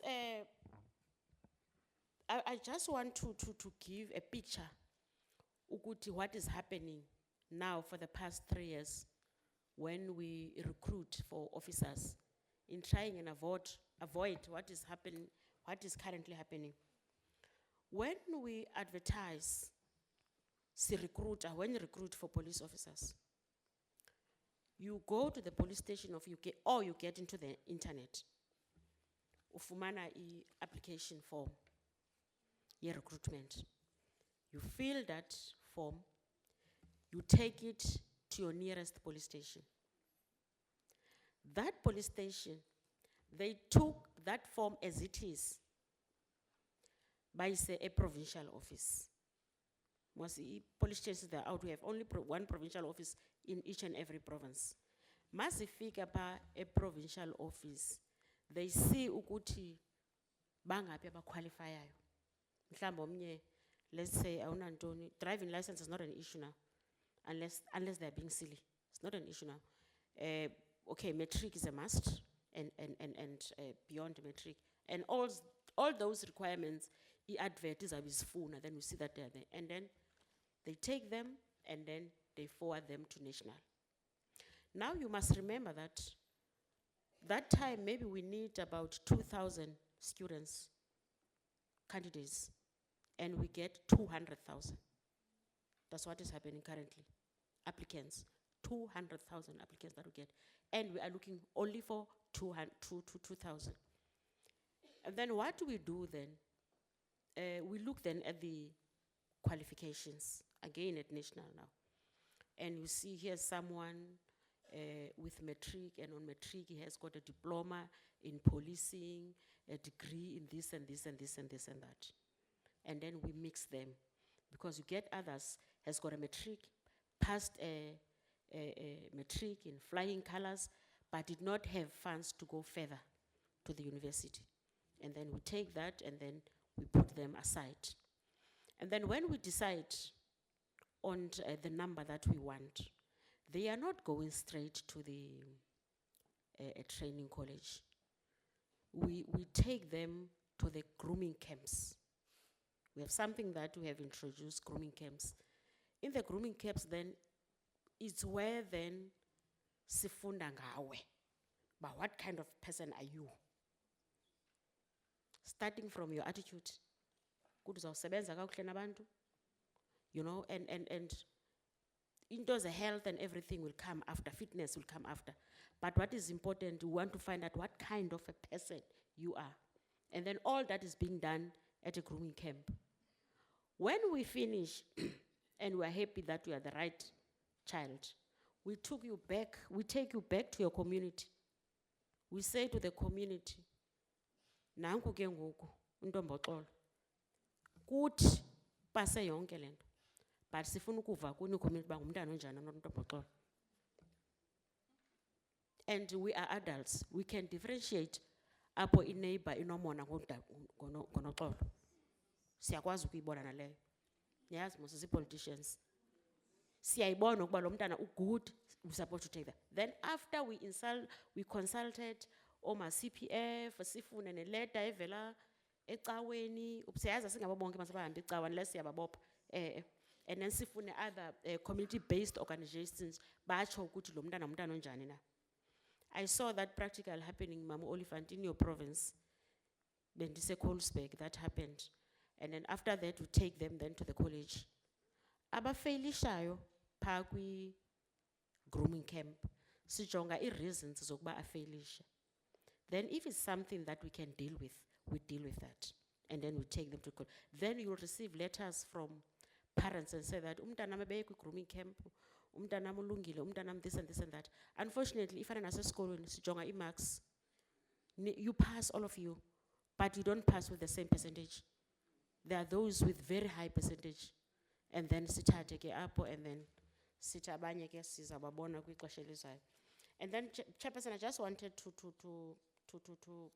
tell uMama Oliphant i-process esihambayo ukuze sifumane ipolice eli-right. eDanun mama ovela ku-NGO yam, one place that I haven't visited eDanun, I think I went to Delft with the most beautiful police station at Delft. I got the policing yona ayikho apho. Police station ikhona yona. Ungekade ufike police station, ufike apha phakathi police station kuthengiswa ipesika. Thengiswa ipesika. That's what I came across. And I hope things are better now. Uthi xa ubuza mama uhlele ntoni apho uthengisa ipesika? Athi hayi pha ngaphandle bayandisokolisa bayaziba. So ufuna balapha kufitshane emapoliseni.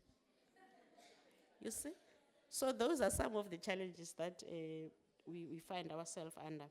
Enkosi mama, nawo mama nonobhala wam apho ukhona apha. Sizayifaka kwilist yethu iDanun.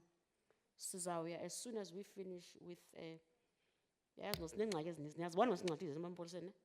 have many challenges. Oh, zininzi. We are just trying to correct. You know, as we said that the Falam Commission has said we must make sure that we start policing afresh in a way of looking at each and every individual who occupy a certain position, whether she or he is fit to occupy that position. Why you don't take a social worker, we and the CFO. So those are some of the things. I mean, social work 1 + 1 is 11. So those are some of the things that we are trying to get right in the police. After everything, and then definitely we will then pay attention. Yeah, General, can you just respond on the issue of counseling to the family of a victim? Okay. Thank you, Minister, Honorable Chairperson, honorable members, and the House at large. Thank you. As the Deputy Minister has already requested me to respond to that, I want to inform this House that as the police, we are not working alone. At each and every police station, we issued national instruction from the head office to the police stations to say, each and every police station have to have the list of all the support services. And the instruction, we instructed further that they should put those lists even in each and every patrol vehicle. So they know at the police station that when a victim enters the police station and there is a need for counseling, they have to refer that particular victim to the social development. So we are working with the social development in terms of the counseling. We always call them for that. Maybe also to inform the House about the working relationship that we have with the social development. They've also launched, I think it was last year, the command center to deal with gender-based violence. I hope social development is here maybe to explain it further, but we are working with them. They refer the cases. If it needs investigation or police attention, they refer it to police. If it needs counseling, they refer it to their own social workers for counseling. We also do have, like the DM has already indicated, we do have more than 800 victim-friendly rooms at the police station. That's how we deal with this counseling DM. I thank you. Can I just The lady there who spoke about the LGBT offenses, cases that people are not arrested, and those are specific cases. If only we can give us that list, because I remember previously Ufuneka gave us a list of cases, but we managed to follow up those cases, and all those perpetrators were arrested. Maybe you can give us also that list, then we can just make follow up with the police. Thank you, sis.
Okay. Ndisuka eStatarem kwi-NGO bizwa kusile Women Empowerment. Women are very depressed ezilalini ngenxa yesketch se-drug abuse. Mama, they are depressed because their own children babela bona, babela bamelwane. Lonto kubeke ke ngokwemekweni enzima yoba umntana kuzobanjwa ufilishe so bad because awukhange umfundise lo mntana ukwenza lento. Isicelo sam apha sesokokuba ngabana i-departments zonke, because sithetha nge-gender based violence, sithetha nge-domestic violence. Aba bantwana ngaba ba-rape abanye abantwana abancinci abano-6 years. Aba bantwana ngaba bantwana ba-rape amaxhewukazi. And if we are not dealing with these things, mane siyibalisa nje into babantwana siyabazi uba batya drugs, and the government departments are not doing into together. We need a holistic approach kule nto. Health ancede kwelakhe icala, social development naye asebenze, justice enze namapolisa enze, because asinazi rehabs. Mama, that is why they are depressed, is because there are no rehabs. Akukho ndawo uzamsa kuyo lo mntana, and awunawo nomgqomo wokumlahla umntanakho ugoba uxake wena apha endlini. So yiplea yam leyo yokokuba ngabana makukhe kujongwe ii-rehabs. Akukho nenye indawo engenayo le ngxaki ye-drugs, and akukho nto yenziwayo. Siphelele ekukhaleni ezikoneni zethu, and ii-rehabs ezikhoyo zifuna 30,000 nangaphezulu. Umfazi aselalini uzayithatha phi 30,000 yokuncedisa lo mntana? So sidinga i-empowerment yomama ukuba ngabana, how do we deal with these children? Uthini xa umntanakho ekule meko? Sibanceda njani aba bantwana bona? Okwesibini, mphathiswa, msekela mphathiswa, ingxaki esinayo ezilalini yeyokokuba njengokuba ubutshilo wathi ezi-sexual offences ii-unity zenu azikho kuzo zonke ii-police station. Thina sine-cases where intombazana ireyitshiwe, iyamazi uperpetrator, but because kufuneka umntu avele eqonce akakho apha ecumakala de alahleke uperpetrator. Alahleke because uvile ubuyaziwa. Alahleke. Sine-case enjalo ngoku ndithethayo.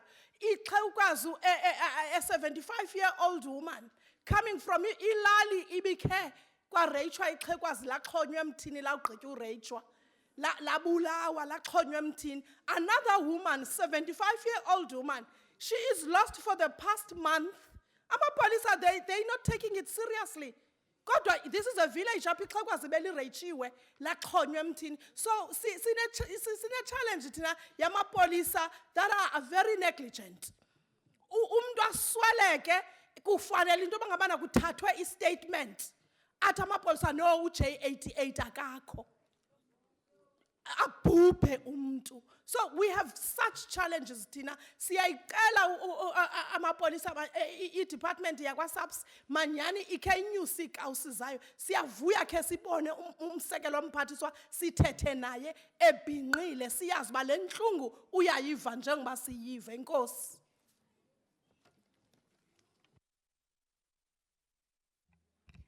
Thank you, Chairperson.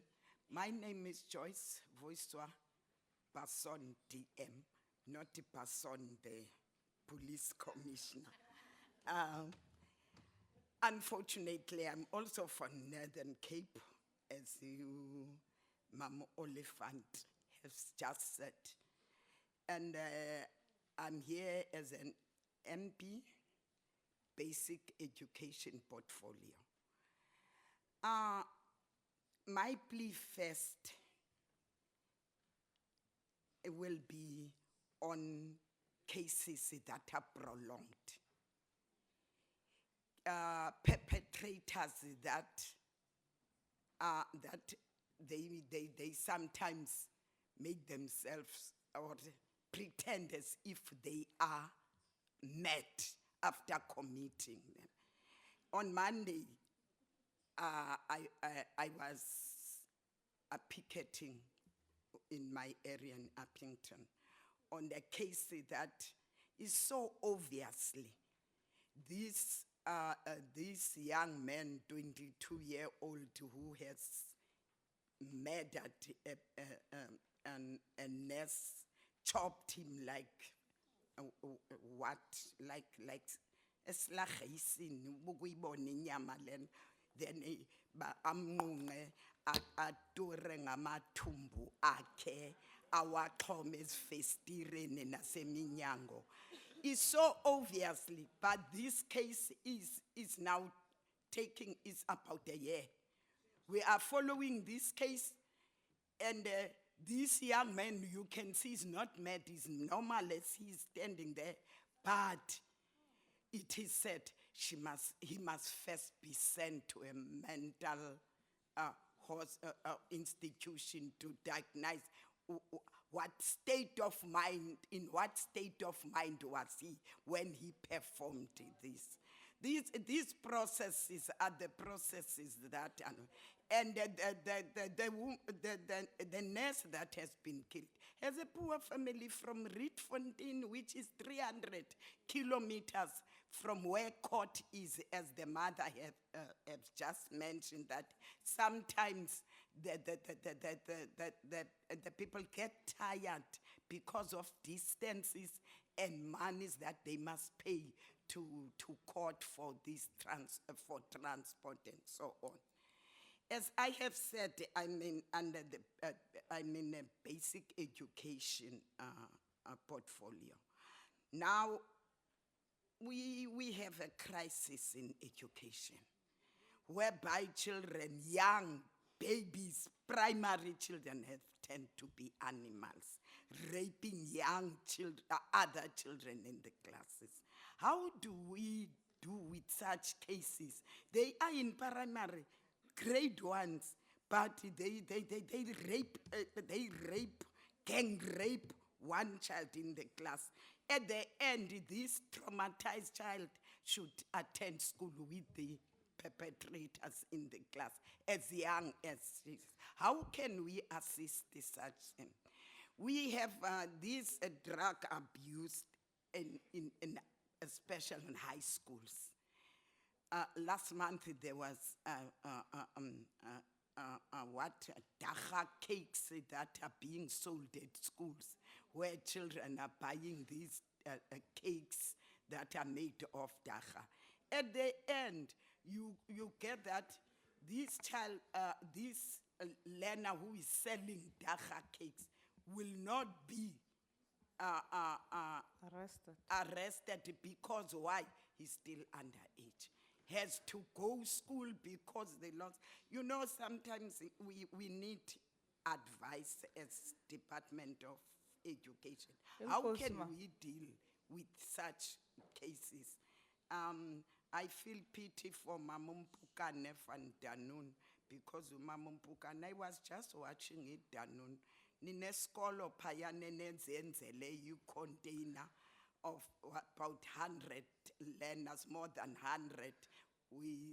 A school which is unregistered.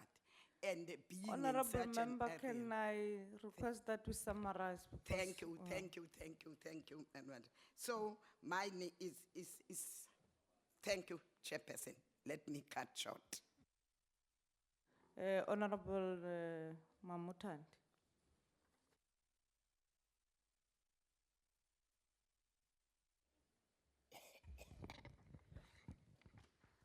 Thank you, Chair. May I just explain that, I'm Tandi Memela, Chairperson of the Portfolio of Women in Presidency. We haven't thrown anything out. The ministry hasn't thrown anything out, but we're working on the approach addressing certain things. Firstly, I'm pleading. I nearly called you my foot soldier. I'm pleading with you, Deputy, to actually scrutinize the way the investigating officers are actually classifying the cases. Most of these cases, serious cases, you'll find that I'm just making an example. They are actually lumped under Schedule 5, which is not what they should be. I am pleading with you and your team. Try and scrutinize that, because they don't fall under that. Why can't we put them on Schedule 8? Because if you rape, that's a murder before you even kill the person. It's my plea. Make sure you increase the number of women in blue in most of these police stations, and ensure that they are trained in counseling and the handling of the victims. Men will never do it. The very few of them will do it. 3, can we revive the other components that were actually launched, but by now, nobody has actually seen whether they are operating or not. And evaluation is very, very crucial in the work you do. Just before you pass there, can you just mention? Yes, I launched in Northwest. You remember? Around the plight of women. Uthethile ngayo? Yes. Yes. Commission, Yes. it falls under the presidency. Yes, but let's make sure it's going to be entrenched. It's not a request, it's a must. And please strengthen your evaluation in all the police stations. And veto seriously the people who want to join the blue uniform. Thank you.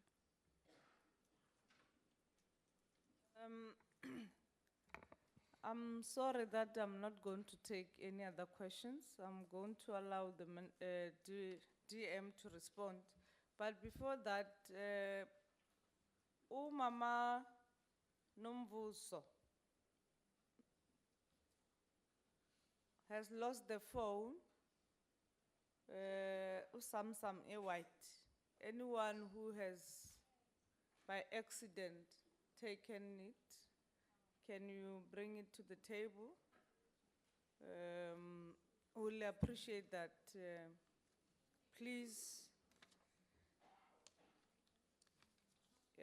let me allow the minister to respond. let me start with the last one, Chairperson.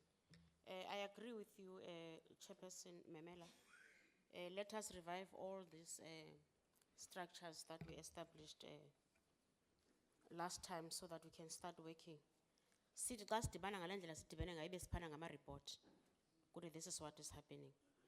You know, Sister Thandi, when you speak about scrutinizing the classification of our cases, you know, one of the things that makes our statistics, you know, each and every September, every year, we release our statistics. Uve kuthiwa i-house breaking inyukile, intoni inyukile. But when you look at the number of incidents, uzafumanisa uba incidents they are less, but criminal activities they are more. Just to make an example, when you go to a house for a break-in, you have intention ukuthi ufuna ukwenza ntoni phaa ngaphakathi. You can't just go and break in somebody's house without having intentions. By going there, it's a break-in. It's something else. Mawuphaa ngaphakathi, you come across a woman. From the beginning, it might happen that your intention was not to rape, but because a woman is inside there, you decide to rape. Mawufika phaa ngaphakathi ufumana uba this woman has got keys, mhlawumbi abadala, and then you start assaulting them. It's one incident, you assault them, and then mawuphaa ngaphakathi ke ngoku, you identify the items that you want, and then you steal. It's theft. It's another case. And then you come across the elder son or the father, indoda yale ndlu, and then you kill the man, and then maybe the son tried to protect the parents, and then you attempt to kill the son, but at the end you don't kill him. So you'll get one incident, 6 types of crimes happens. You see, sometimes you hear that a person goes to court and this person faces 109 offenses. You will think that this person went to all the places. Sometimes it happens just actually one. All those kind of attempts, but we will attend to those, Chairperson. And then with regard to NGO yasesitatahem, kusile women empowerment. I know sometimes masithetha inyani, people seem to be offended. But most of the time, where I go to such communities, I tell the community that it's not responsible of government to khulisa umntana. Government akakhulisa umntana. It's our responsibility as parents. And unfortunately, when you discover that your child or your children baphumile endleleni, you pray that they must go to school so that the teachers can deal with them. You shift the blame from yourself to the teachers. The teachers who's got their own challenges, who's got their own children that they're dealing with. I read a newspaper yesterday, I think it was Sowetan, where it says that more than 90% of teachers who are sick with stress, who are in debt, who are in this and this and this and this and that, is because of the torture that they get from school children. And some of these teachers don't even have children. The children are ours. Funeka siqale apha endlini to deal with these children. The government will assist, but the government can't be at the forefront. The parents must be at the forefront. We must assist the parents. I'm a grandmother where I'm seated. I have children. I have children, I have children. I have my sister's children. Abakhuliswe ndim. Ayenziwa endlini yam loo nto. You see? So the thing is, we must unite as parents. Mandingahleki singento enzekayo next door. Nam ndinabantwana. Tomorrow it will happen with me. At the same time, mandingathi ndibona umntana wam ba ikhona le nto irongo, ndihlale ngayo ndifihle. Ithi xa isekuxakile, ibe kungona uphumayo uthethayo. Asisenakwazi ukunceda ke ngoku. So it's very important that you must be our eyes. Make sure that you identify if things are abnormal apha emntaneni, so that we can assist each other. But I won't accept the fact that all these things must then be pushed to government. Government is not a supernatural thing. I'm a government, I'm Siret. I'm a mother. I have my own challenges at home. But I'll make sure that where I can, ndiyanceda nam, so that government can also assist me. There are many areas that the government can assist, but there is no other government that will help you unless tina up senza so. Siyadibana, sincedana norhulumente, ukuncedana nabazali abakule ntlungu. Akho mzali uthuma umntana uba makahambe otshaya inyawo upenetika. There's no parents who does that. But unfortunately, our children believe in what they see in other children. Umntana abone, umntana othile wenza into ethile, ave ithanda loo nto naye ayenze. But at the end, we get ourselves then in challenges that sizibona sikuzo apha. Some of the findings, if I remember very well, Sistandi, in the report of the CSIR, when it comes to this area, more than 60% of these incidents are happening when people have used substances. That is a drug.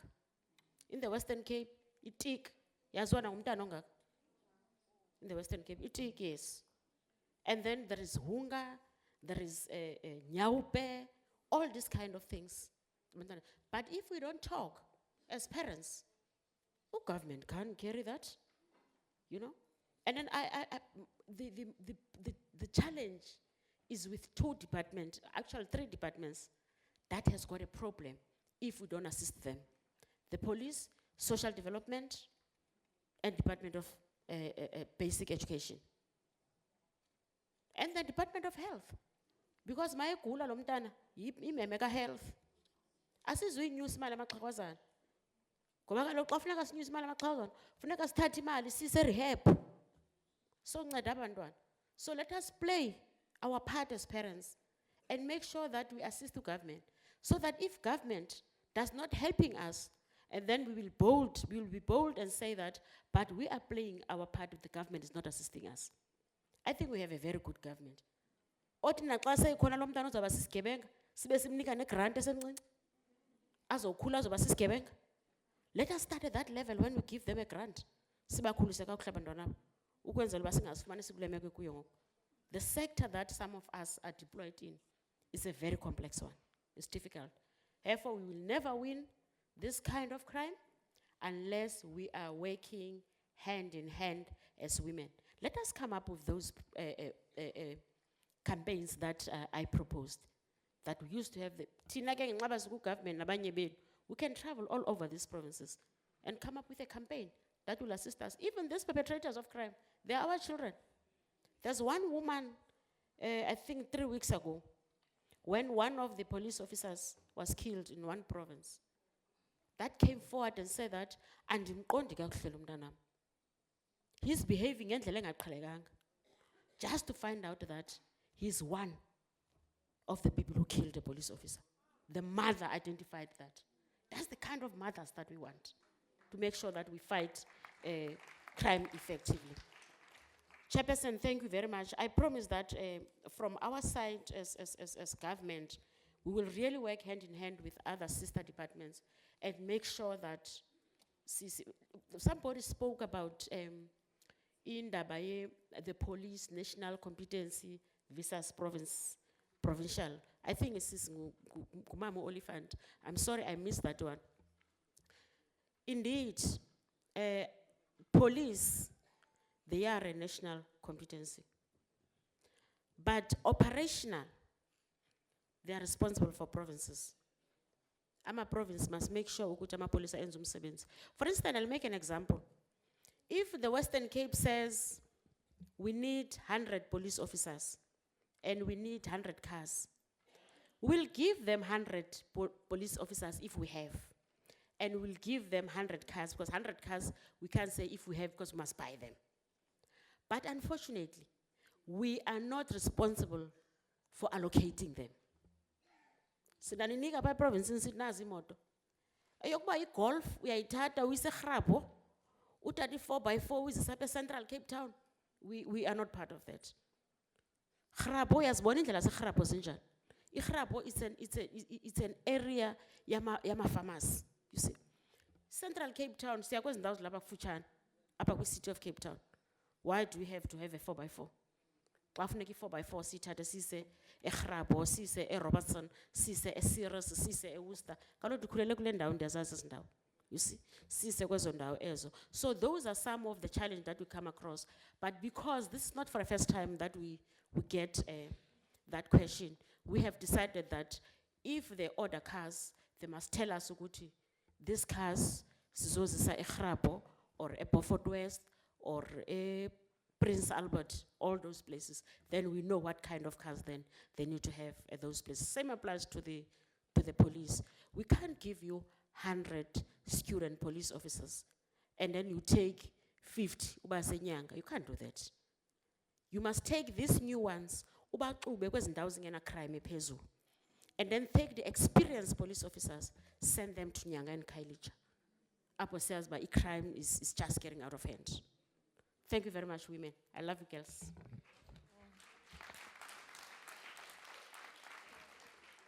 Thank you very much, Deputy Minister. We can clap hands again. There is no crime in doing that.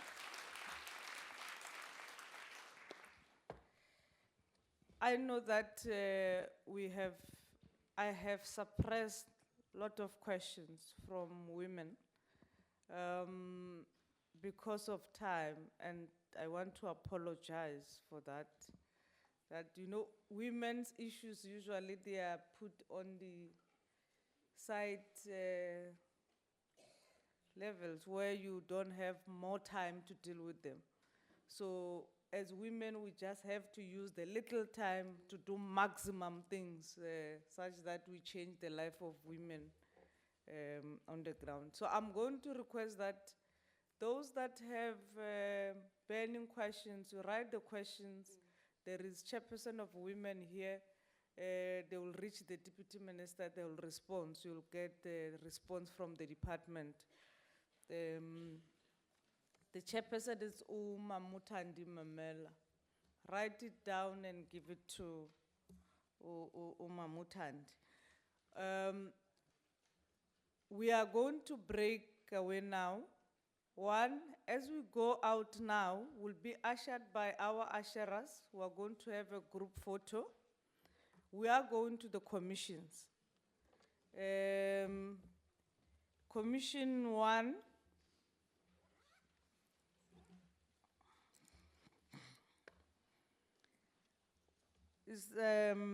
Would be chaired by Honorable Grace Tseke, and a rapporteur yake Tembankazi Mbambela. And then the commission is through the lens of NDP, advancing women developmental agenda through responsive gender budgeting. And then you'll have Uses Sheila Sitole, Noses Uses Pet Cheu, as part of the resource persons to those commissions.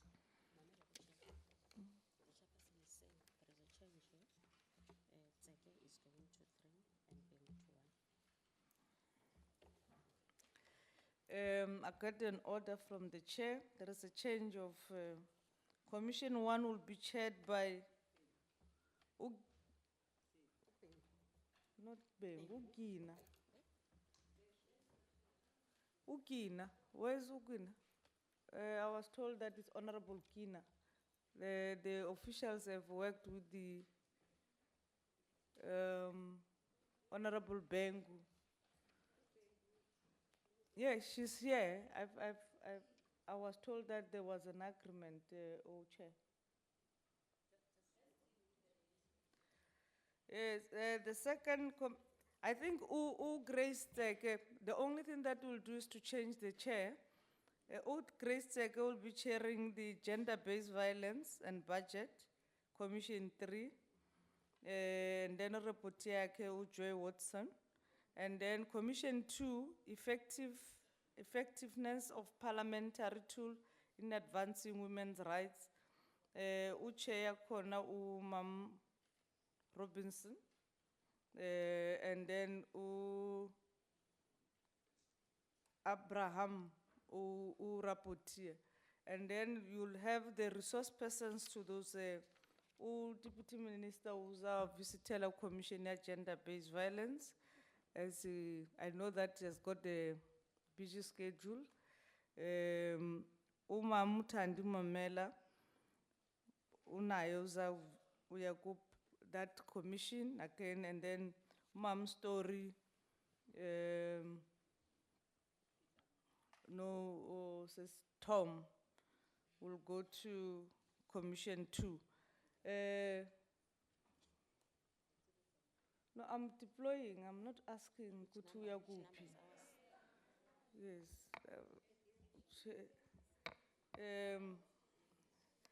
So the commission are at the following venues. Commission 1 is V475. Commission 2, V227. Commission 3, Old Assembly, which is this area. So the ushers will stand at the front door as you go to the photo session. Again, when we come back, you'll be ushered, Mom Story. As you go as coming back to the photo session, you'll be ushered to those venues of the commissions. Agreed? The commission, the time is 11:25. How long, Chair? Ma'am Story? Commission? How long? 1:30.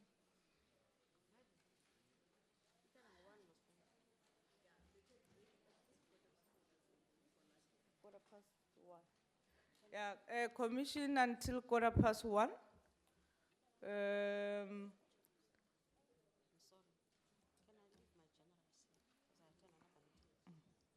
You don't have to announce it. You don't have to announce it. Can I see the ushers of Parliament? Can you lead as we break?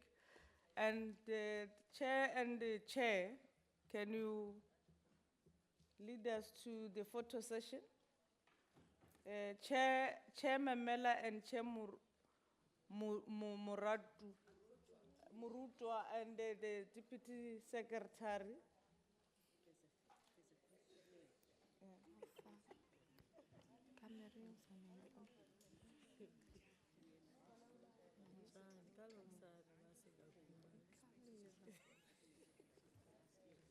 And it will come back.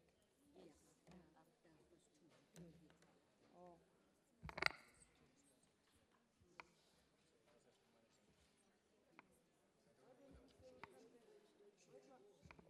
Hello.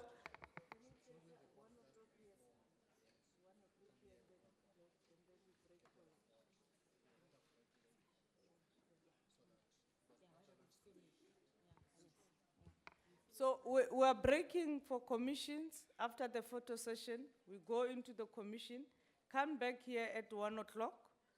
Instead of going for lunch, we take the report and then we'll go for lunch. Yes. 1:00 we come back here. So those that are managing commission, please make sure that you zoom into the issues and come back, do maximum with little time that we have. Thank you very much. The photo session is at the NCOP stairs, NCOP side.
Can we get Commission 1?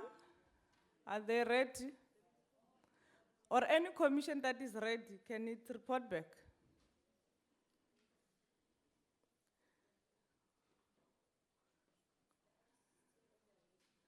Okay. Commission 2?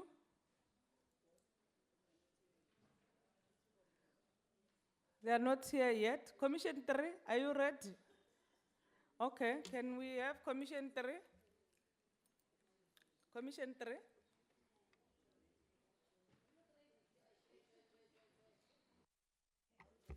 Chairperson, I'm reporting on Commission 3, which was gender-based violence and the budget.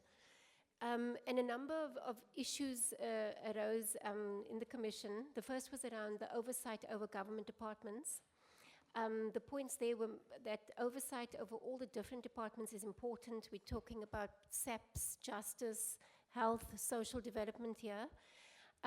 There's a big problem in terms of departments are not always clear on what they've budgeted for in terms of gender-based violence. That there's a need for the departments to present a clear picture on what is being spent on GBV. That all departments must be held accountable in this regard, and that accountability needs to be improved upon. That there's a lack of coordination between the different line departments, and that this is a serious problem because they're currently working in silos. It was also felt that departments need to work more closely with NGOs, that the committees in Parliament must ensure that there's oversight over the departments, but they must also look at the gender focal points in the departments and to ensure that these are functional, because we know that in some departments they're not properly resourced. There needs to be an assessment of each department in terms of what they're doing to improve women's lives. And then there was an issue that emerged around the lack of funding to shelters, which is a very serious issue. And that there was a call for the Department of Social Development to make an adequate budget available to deal with the funding crisis with regards to shelters. There was a request that women who are deployed to Parliament should take up the issue of gender-based violence on behalf of women in the communities and in their constituencies. In terms of the Department of Justice, the point was made that in some instances the department is failing NGOs, that it's not clear where the funds are in the department for addressing gender-based violence, and that much more money seems to be spent on keeping perpetrators in jail than what is spent on services to women and children who are victims of violence. There was also a call to look at local government level, to look at establishing the gender focal points at this level, and to ensure that the integrated development plans make provision for gender-responsive budgeting. Then in terms of what the committees in Parliament need to monitor, the issue around the abuse and sexual violence towards girls and children needs very careful monitoring. You know, at this point, it's about 1/3 of all the sexual offences cases. There was a point around the issues pertaining to widows being a problem, particularly in relation to traditional leadership, and that police officers are often insensitive in these situations.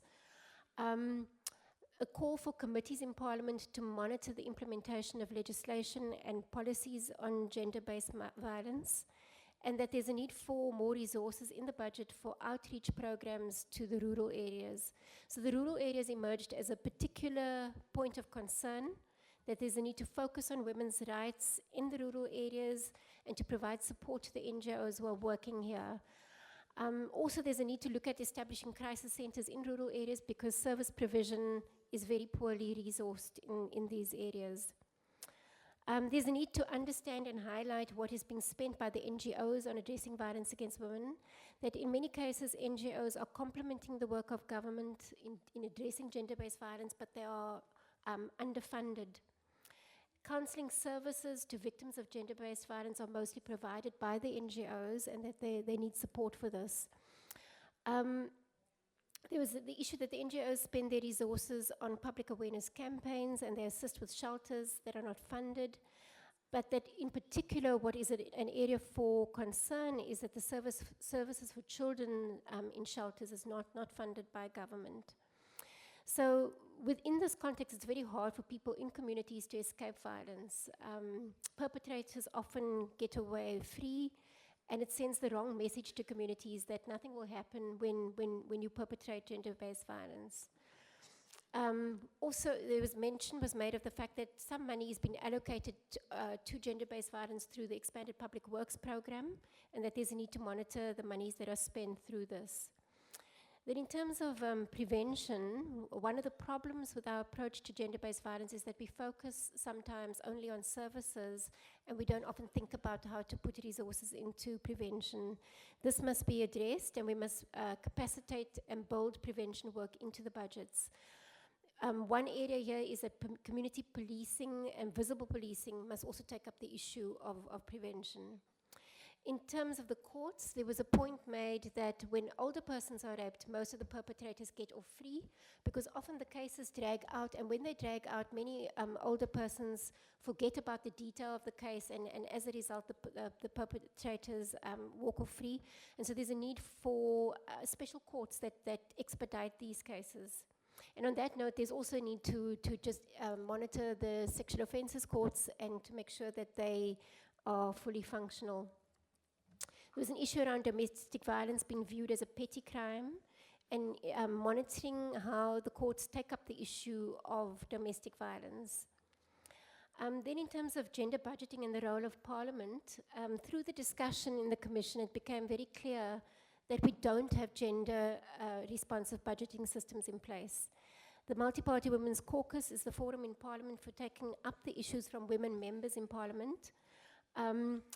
It's not clear where the gender machinery is functioning as it should be at this point in time. And as Parliament, the recommendation was that Parliament would take this issue up, looking at the gender machinery and trying to address the issues there. There was also a point around members taking up the issues from their constituencies, so having close communication with constituencies and getting feedback on gender-based violence and taking these issues up.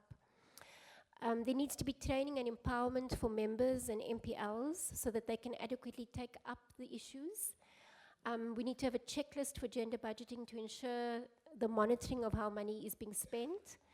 And then the point was made that there are enough resources available for effective service delivery. The question becomes, how are those resources being spent and how are they being allocated? And so there's a need for when departments report to Parliament that they should start being forced to report on gender responsive budgeting. There was also a call to bring the Women's Parliament back, and that in between Women's Parliaments there needs to be more regular feedback on what members are doing to hold government departments to account. Then there was a suggestion around establishing a national database where we map and locate all the services that are being provided by NGOs on gender-based violence. I'm going to stop there, Chair. We'll deal with the resolutions at the end. Thank you very much. Can we clap hands for the Commission one? Well done, Commission 3. Can we check those that were not in that commission? I'll allow them to ask 2 questions. 2 questions. Iqaqile. Can we clap hands again for them? Thank you very much. Commission 1, are you ready? Commission 2, well, they are not even here.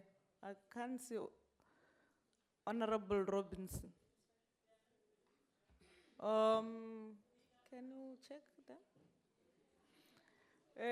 Let's get Commission 1 to report in the meantime. Thank you, Honorable Chair. My name is Tembaka Zimbapela. I'm reporting on behalf of Commission 1, which was chaired by Honorable Zeke. The theme for Commission 1 is Through the Lens of the NDP, Advancing Women's Development Agenda Through Responsive Budgeting. The objective of the session was to outline in which the implementation of the NDP can be engendered, while gender equality should be reflected in the country's blueprint for development. The following are the key resolutions that Commission 1 came up after so much deliberation.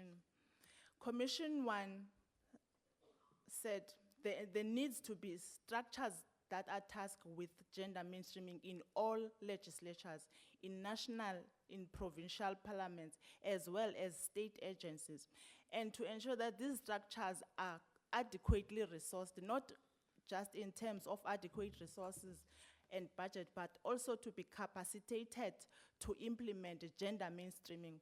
The example of a structure that was mentioned is that of the gender focal persons unit in departments.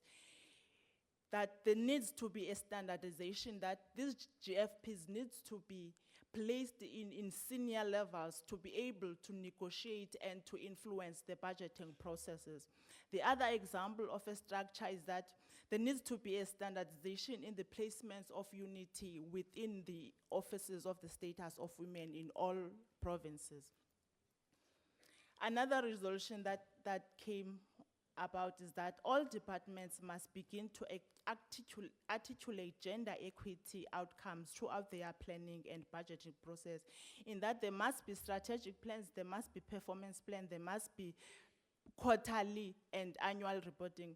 In order to ensure that the gender equity is clearly articulated, there needs to be proper monitoring and evaluation, as well as reporting back about the outcomes. Another resolution that came about is that in most legislatures and municipalities, there are no multi-party women's caucuses that are able to lobby and advocate for women's issues. It was strongly emphasized that all municipalities and provincial legislatures need to make sure that they've got these multi-party women's caucuses in place.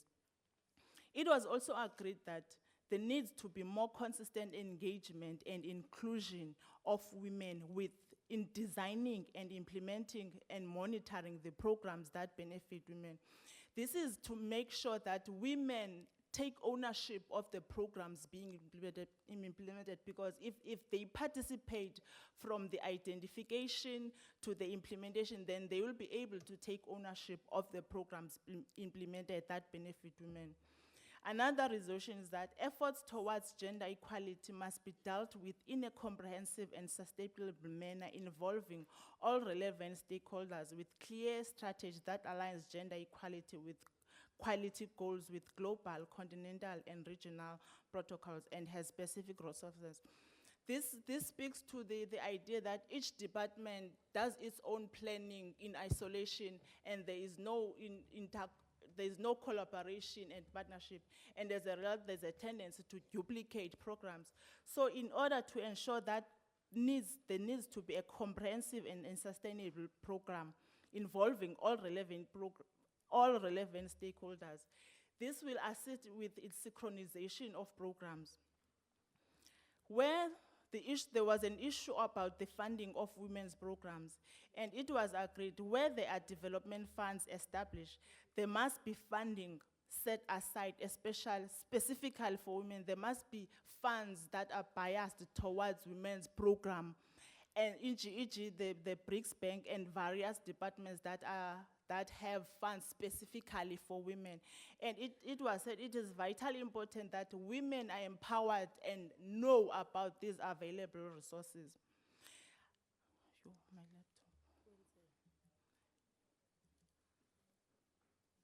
laptop. Okay. Sorry.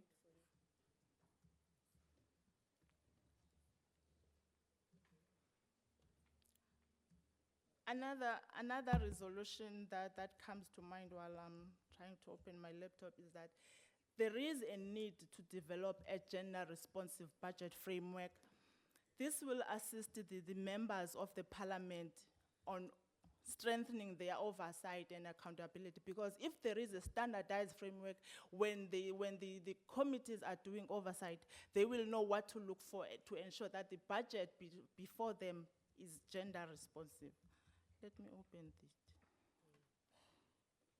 Okay, thank you, sorry about Another point that was very emphasized was the involvement, the public participation and involvement.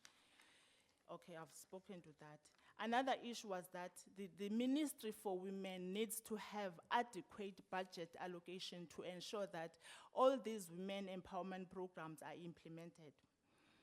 Monitoring and evaluation is also of critical importance, because if we've got these policies that are not being monitored and evaluated, we won't know the impact of the policies that we have.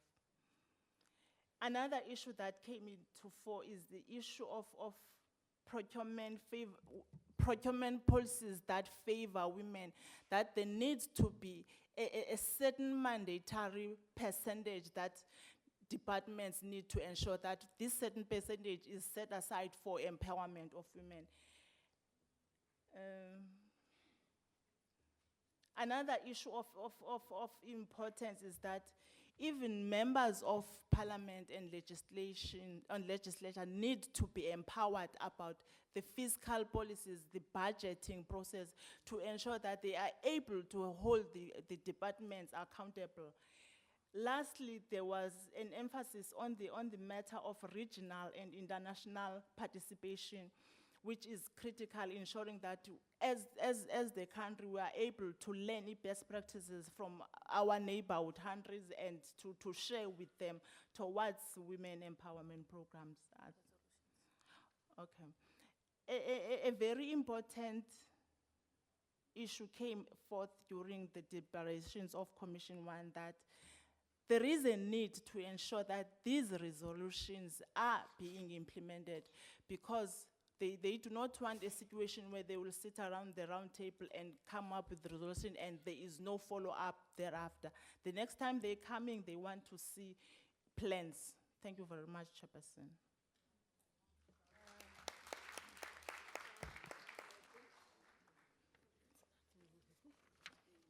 Thank you, Commission 1.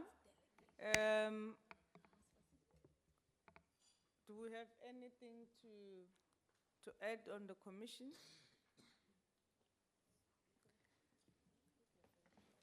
I think the most important thing that the commission forgot was on sanitary towels. We said that Department of Education, the Ministry of Education should run this program to make sure that young girls are given sanitary towels at schools, and legislatures need to engage on the removal of VAT on the pets, on the sanitary towels. Yeah, so we should work on that. And Ma'am Story, that your committee must be given time, must be programmed. We are tired of meeting on lunch. All multi-party women caucuses must be given time, and issues of women be discussed properly. So I think those are the issues that were left. Can we give them a round of applause again? Commission 3? Yeah. 2, sorry. Okay, yeah. 2. Oh, yeah. Good afternoon. With the Commission 2, the focus was on the effectiveness of parliamentary tools in advancing women's rights, and the chairperson was Honourable Robinson. In terms of general comments and observations from the Commission, there was a concern that matters related to gender only focused around particular initiatives such as Women's Month in August, and that there are gender focal points which should actually be utilised. And one of the key issues was that they should have actually been present and part and parcel of the discussions at the roundtable across the 2 days. That in terms of the boy child that's being left behind, that there appears to be more of a focus on the girl child. In terms of challenges, several challenges were identified from experiences and examples that came out of the Commission. Overall, the unemployment of women was of particular concern, concerns related to gender-based violence, drug abuse, violence perpetrated against LGBTI persons and sex workers, the high withdrawal of cases related to the dependency of victims for financial support, and victims staying on account of the fact that they are dependent on the perpetrator for financial support. In terms of implementation of legislation, this appears to be problematic. However, the concern was also that the problem was also with regards to the implementers and how they implement legislation, be it officials, the private sector, as well as the role of parents in that regard. There was an overall lack of funding to implement legislation more effectively, a lack of outreach programs and awareness to raise awareness about various pieces of legislation so that women are aware of what their rights are and how they're able to access these. There was an overall lack of time for the multi-party Women's Caucus to meet and actually discuss the many issues. Currently, the multi-party Women's Caucus within Parliament meets once a week over a particular time period, and this they found was insufficient. The other issue which was of concern was around the criminalization of sex workers and the need for amendment of legislation in that regard.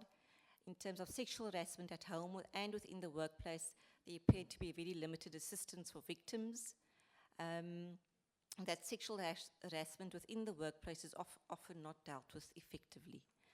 That in terms of media, it's been insensitive with regards to the portrayal of women in the media and the perpetuating of stereotypes and discrimination of women. That the serious impact of violence on children with regards to television and programming, that there were negative effects of social media and electronic forms of recreation, particularly with regards to children, and the overall various challenges were also raised within the criminal justice system. Concerns were also raised regarding implementing more positive forms of disciplines as corporal punishment has been abolished within schools. There was a problem with the lack of parental support and supervision of children, particularly for children after school with mothers and parents having to work, working long hours, and children not having adequate care and supervision.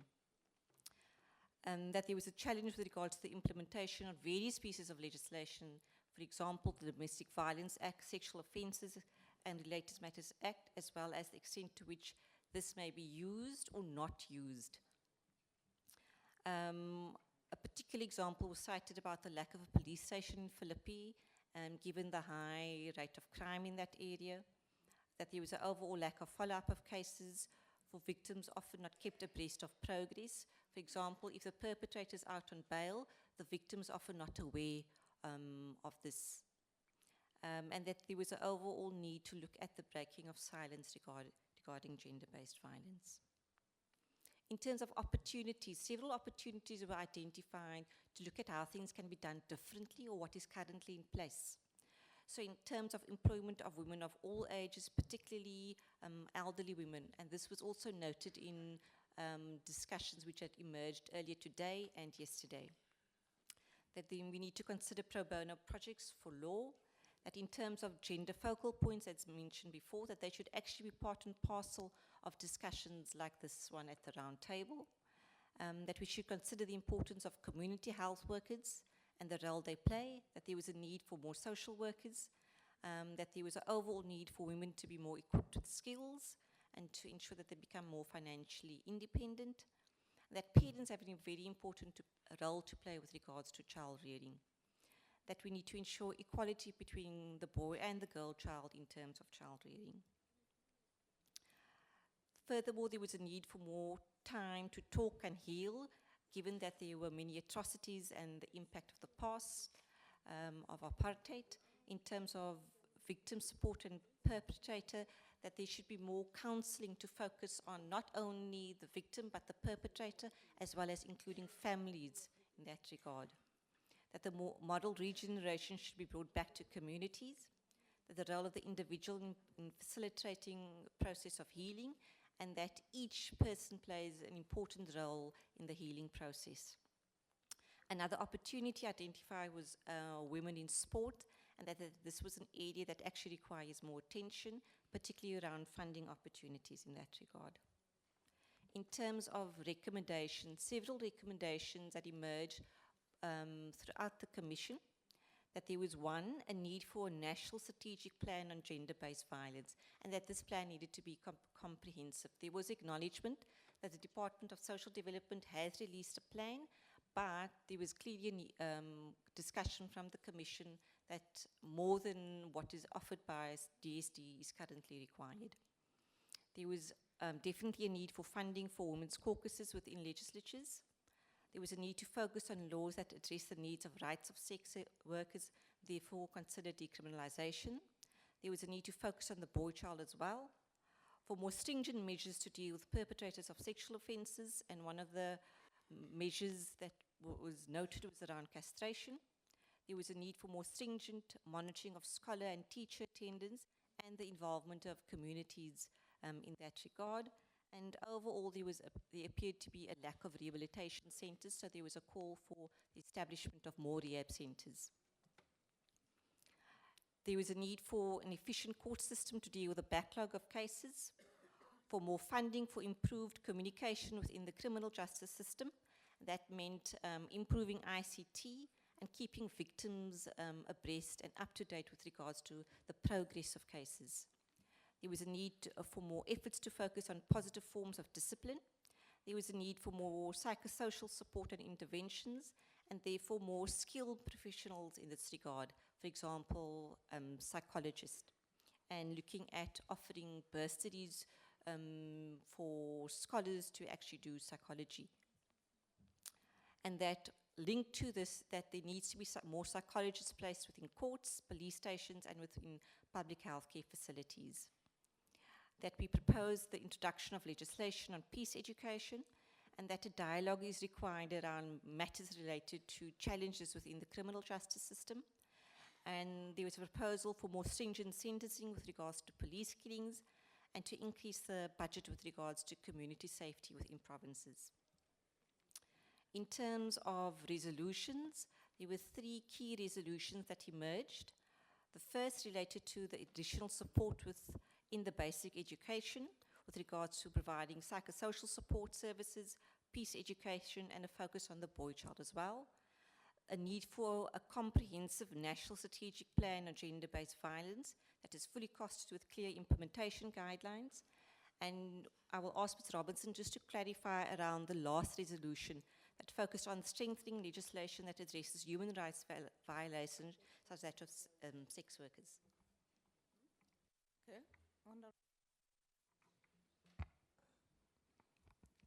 Thank you. There was some discussion about, there was a request for decriminalization of sex work, and there was some discussion around that, but we didn't really reach a full conclusion on that. But I think one needs to strengthen legislation and look at any form of abuse of women and see how this can be resolved. There are many grey areas, and we need to just focus on what is, what we can really achieve, and I think greater dialogue is needed on this. I don't think we can do it all in one short session. Thank you. Okay, can we give them the round of applause? Any question for clarity or input? Go on. Oh, Honorable Marcelo. Thank you very much, Honorable Chair. She mentioned something about corporal punishment. I did not hear her well. Can she revisit it again? Thanks.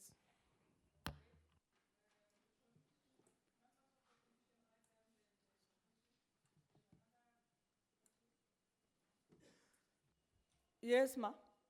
Yeah. Yes. Thank you so much, Chairperson. I just want to follow up on the issue of the duplication. I think it was mentioned by the previous speaker, duplication of services, especially from the departments. I think probably just to give a kind of a guideline, like for instance, attached to the strategic plan that was developed by the Department of Social Development. Probably we can try to avoid that, a clear set of indicators with the clear desired outcome at the end of the day. I think it would assist the departments, because Department A is doing the same thing, and you find out when it comes to reporting, you're reporting on the same issue, and you find out at the end of the day, the data is just all over the show. There is no a kind of a repository, especially from the departments, where you get one information. I think probably a lot of work needs to be done by the Department of Women, also the planning department and the president, so that we can have a centralized data whereby when it comes to reporting, we can have a department that will be able, we can be able to disintegrate that data and then we report adequately. Thank you. Thank you very much. Response from the Commission. Honorable Robinson. Thank you. There was a lot of feeling amongst members of the Commission that corporal punishment should be brought back, not only at home, but at school. And that parents had actually gone to the schools and said, despite the regulations or laws, we give you permission to apply corporal punishment. We did point out that this is against our constitution, and that we should in fact try and look at a different way of dealing with conflict and with anger. We agree that children, and especially those who are into drugs, a case was mentioned that I'd not heard of before, that sniffing the glue from tackies was something which was practiced. And this is why there's a criminal element and people feel that they are being harassed by communities saying, where are my tackies? But it's a serious problem of anger and the feeling of disempowerment. And we have suggested that there should be workshops, there should be programs to teach and to help families with discipline. You know, one can have family meetings. I don't want to go into the details, but there are alternative ways of punishing, not just by beating, but perhaps there's a lack of knowledge there. And so we could try and assist in that way. This was tied up with that resolution about bringing in greater peace. Women are peacemakers. They're generally better. We use them internationally. But we also felt that there should be a need to react or to interact with other organizations like the International Women's Peace League. But if we could bring about training, teaching, help, and help parents to know how to deal with children and in a more positive way, then that would help all of us to take the anger out of communities, because we're stressed as well that there's a lot of anger and hurt dating back from the past, and people have got hang-ups, and we need to help them to get over that. So again, the need for psychosocial support, psychological support, not just social workers in court, for example, but now we're talking about court, but there is anger which needs to be dealt with, and the corporal punishment, beating of children, isn't going to resolve that situation. It could, in fact, make it worse. Okay. Thank you. Thank you, Honorable Robinson. Certainly, there is no decision that corporal punishment must come back. They've clarified it properly. Thank you very much. I want to take this opportunity to thank everybody for being a good listeners and your good audience. I'm now going to call upon the chairperson of the committee to come and close the meeting. Before I leave this chair, lunch will be served where you had it yesterday. Every member is invited to the lunch. Honorable Chair, thank you very much.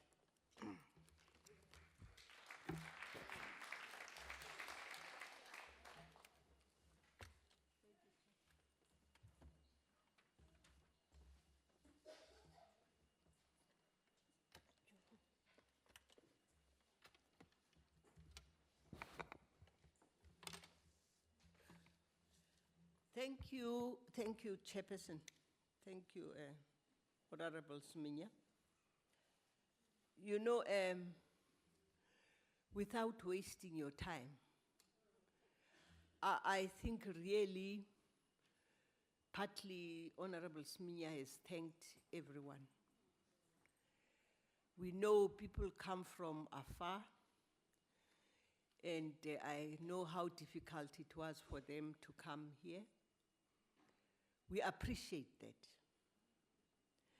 And a lot has been said, but what we have realized is that there are a lot of similarities in the three committees. What we are going to be doing is for the content persons to sit and then extract from the three commissions the commonalities, and then come up with a resolution, a document of resolutions.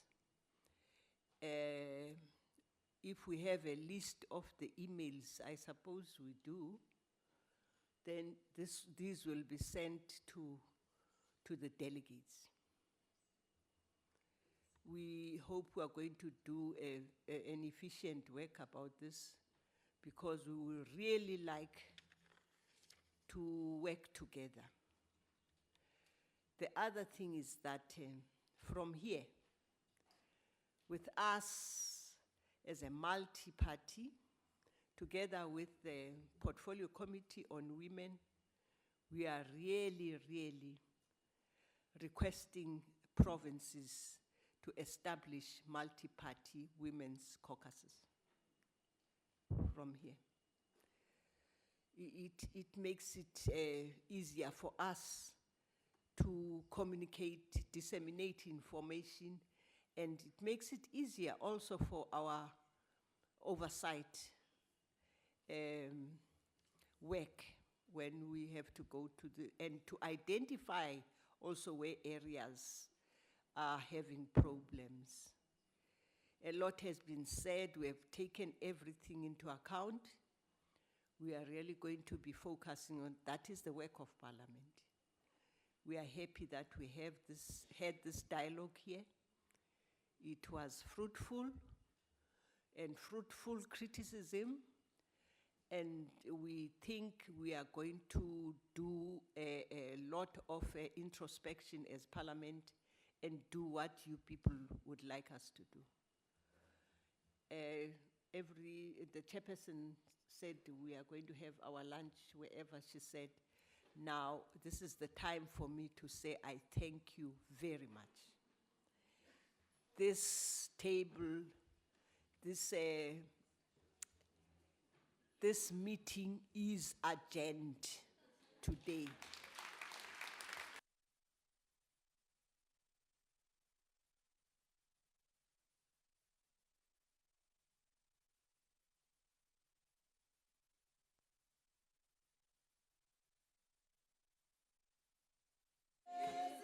Jesus.